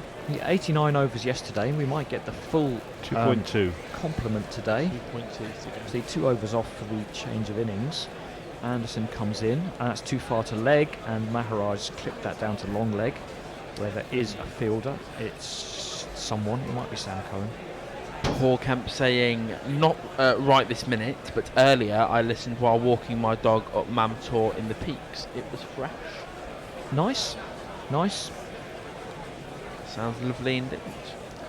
Is that the alternative definition of fresh, where it means windy and chilly rather than nice and fluffy? Well, it is fresh in inverted commas, so quite possibly. Probably the latter one then, yes. Root and Stokes waiting for that edge. Ooh, and that might have been the in-swinger. It certainly ducked in a little bit off the pitch. Philander let it go, but it wasn't too close to off stump in the end. That's the end of the over. It's 2:14 for 7. South Africa trail by 55. In terms of the GPL, we've had 222 runs today, I think. This is something we better get right, actually. What were England overnight? 261, I think. 262. Now which one? 262. It might be important. It was 262. I thought it was 261. 261. And that could be key. It should be in there somewhere. End of day one. 262. 262. So indeed, 221 runs so far today. I think the lowest GPL was 23 something. 232. So everybody might end up going over, and that pot will be sweetened for tomorrow. We have Steve Aldersley on Twitter, who I will get to after this ball. Here comes Broad. Come on, Broad. I got a decent sized bet on you for top bowler, but Maharaj denies both of us, playing it back down the wicket. No run. Steve says England need to clean this up quickly. South Africa put on 95 for the last 3 wickets in the second innings at Centurion, and it turned the game. Yes, but there was at least an all-rounder there, wasn't there? Who was seeing the end of that innings out? Was it Philander? Pretorius? Not sure. Or was it? If it was Philander, if it was the Philander and down, then that's the same as they got now. A graphic suggesting that this is the penultimate over of the day, as that one's played out into the covers and there's no run.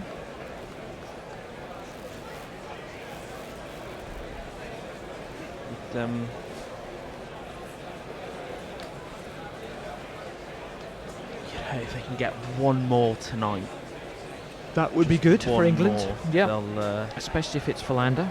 I think at the moment it's probably just about 50-50. I think England might just have their noses in front at the moment. Just. Broad, see if he can get his nose further in front.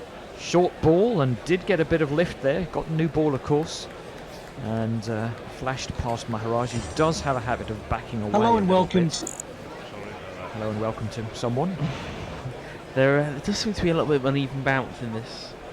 Well, they got the new ball, don't forget, so they are going to get a little bit more out of this. But even so, and that was a short ball, bit of an effort ball, and it did get around the shoulder area of Maharaj. It was Philander. He got 46 in the second innings. Right, so that would be South Africa's target, to do something similar, get themselves a 30 or 40 run lead, but it looks a bit of a way away at the moment.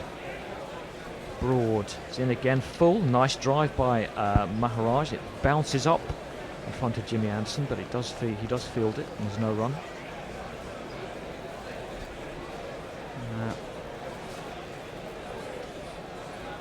2:14 for 7. England lead by 55.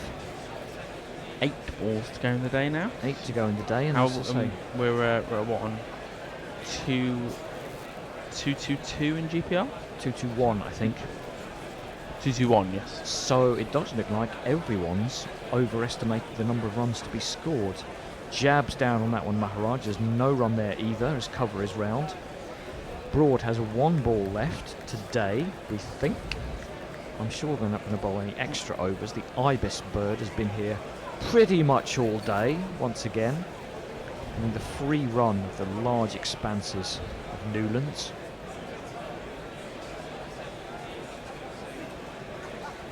Or the bin chicken, as our Australian friends would call it. Maharaj faces up again. This might be his last action today if he can negotiate this one. He does, with a nice full bat out to cover. That's the end of the over. We think 1 more to go. South Africa 2:14 to 7 for 7, and all indications are that this will be the last over of the day. Taking his bowling hat away. Yeah, put his fielding hat on. It's going to need a couple of hefty blows if anyone in the GPL is to get close. Well, a couple of thick edges, I would suggest, is the only way it's going to get done. I can't really see Philander opening his shoulders at this point. No. Going to have to be very thick to score 11.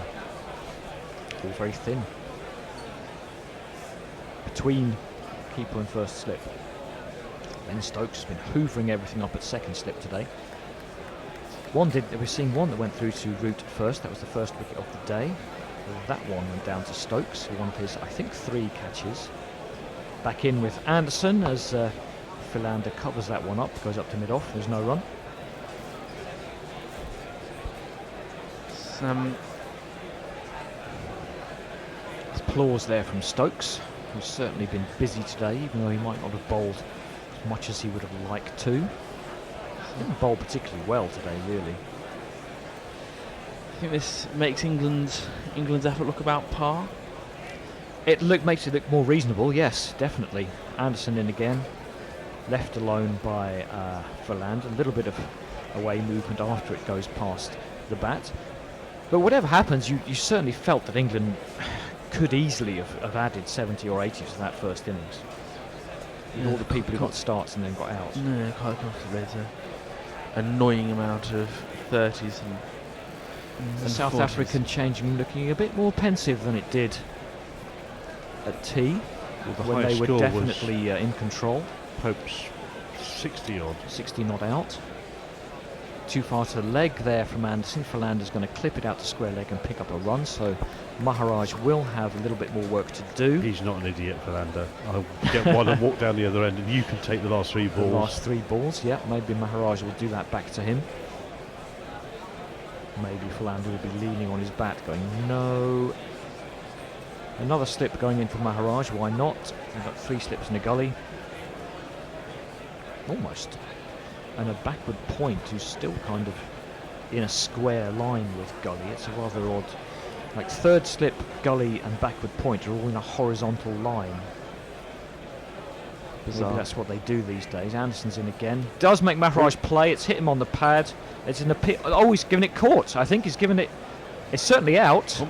I think the indication is that was an edge onto the pad and into the slips. There's no review, so that's going to be that. And it's 2:15 for 8.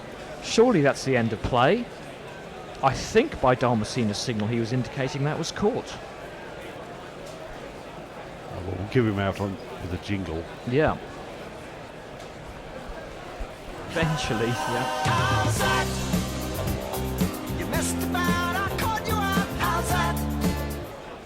And it was a strange sort of double appeal for Anderson. I think he initially went up for LBW, then it was caught by someone behind the slips, and then he sort of turned around and went up again. And I'm not certain, but I am thinking more likely than not that's been given out caught. We haven't had an official confirmation. Caught Sibley bowled Anderson, there we go. Maharaj goes for 4, South Africa 215 for 8, everybody troops off, and in the end, South Africa's middle session, but England's day, I would say. Yes, definitely. I think, yeah, if you'd have offered England this at the start of this morning, they'd have bitten your hand off. They'd have been very happy, yes, an odd day. 3 wickets in the first session, none in the second, and then 5 in the last, and it's the England fans who are happy as the players troop off into the shade, which they will enjoy very much, into the beautiful old stand at Cape Town. England's bench, Mark Wood, Jofra Archer, all applauding vigorously. South Africa's looking a little bit more pensive. Faf Luke Duplessis with his many tattoos, he didn't make much of a contribution today. We'll have another look at that. I think it's going to be an inside edge from Maharaj. Yeah, big inside edge onto his bouncy pad, and it's gone up and up and up somewhere. We don't quite get to see it. It's a very healthy edge. And it just goes back to what I was saying today, earlier on, that when you get that edge, anything can happen. And if you play it with the middle of the bat, it won't. Yeah, I think that wicket definitely puts... Definitely swings it England's way, yeah. They will be hoping to knock this off tomorrow morning and get a lead of 35-40, and then try to build on it in the second innings. Yes, what do you think do you think we'd want to set South Africa to chase? Well, they would hope for a 35-40 lead. They do have as much time as they want. They could put 300 on top of that. They'd be very happy. Always difficult to chase 4th innings, and if England could get them around 350, they'd be fairly confident. And that really should be their target, I think. Today we had 222 runs, so the GPL, everybody was above that, so that's pot is going to carry over to tomorrow, have another go then. And I think we're about done. Anything more to say about today, guys? We can go through the card. Yeah, please do, yeah. Starting off with England's innings, which was curtailed fairly shortly after the start of play by Anderson, getting out before I even got here. But they scored 7 more runs. Well, by who took that wicket? It was... trying to think. I think it was... Rabada, yes. Caught Van der Dussen to curtail the first innings. Then Elgar Milan came out, got off to a bit of a flyer before Milan was caught. Roots bowled broad for 5. Zver Hansa didn't last very long either. Caught very nicely low down by Stokes. His first catch of the day. Yeah, of his 4. It is 4. It was 4, was it? Yeah. Busy day in the slips. Duplessis then hung around for a bit, but only scored 1. Caught Stokes bowled Anderson. And then we had the partnership of the day, really. Of the series and so far. Elgar. Grinding their way for Elgar to get 88 and Van der Dussen 66, and then they both fell to rather injudicious or that Elgar dismissal shots. in particular seemed to come right out of the blue. He had a dart at best, and suddenly the ball just turned and bounced a little bit, and that really seemed to be a turning point. Quinty de Kock came in with a cameo 20. A nice catch by Anderson off Curran. And then we had the 2 wickets right at the very end with the new ball. 3 actually. Van der Dussen was out before the new ball. Which was Pretorius caught by Stokes and Maharaj caught by Anderson. And Anderson picking up those 2 wickets from the new ball at the end of the day, which made a big difference. So he ended up 3 for 34. It's not over yet for top bowler. Broad is on 2 for 36, Curran 2 for 39, Best 1 for 62, but off 27 overs. So he's done a good containing role. Stokes not at his best today, none for 34, and Root over bowling himself for 3 overs, none for 4. So South Africa trail by 54 runs, with 2 wickets in hand tomorrow morning. Philander is going to be joined by Rabada and then Nort J. And we will be back here tomorrow to give you that action. Not me, I'll be back for the next test. Likewise, I think I am done for the test. And yourself, Tim, come I back think in. I'm equally done for the test. Okay, well, we'll all see you next time, and there'll be a new crew in tomorrow. And in the meantime, we can take you out. Or are you going to do any more tweets? We have no more tweets. Okay, All done. Right, let's take you out for today. Guerrilla crickets. Whoa. Guerrilla crickets. Whoa. Guerrilla. Take guard, man the barricades, patrol the cover boundary. At last the time is come, this is a cricketing emergency. Hear this call to arms for every cricket revolutionary. Take up your bats and stumps for the test match insurgency. At first they tried to silence us, but we would not be silenced. They threatened us with lies, so we threatened them with violence. Che Guevara, Sangakkara, Joseph Stalin, Douglas Jardine, Robespierre, Carol Hare, Vladimir Lenin, O'Brien Kevin.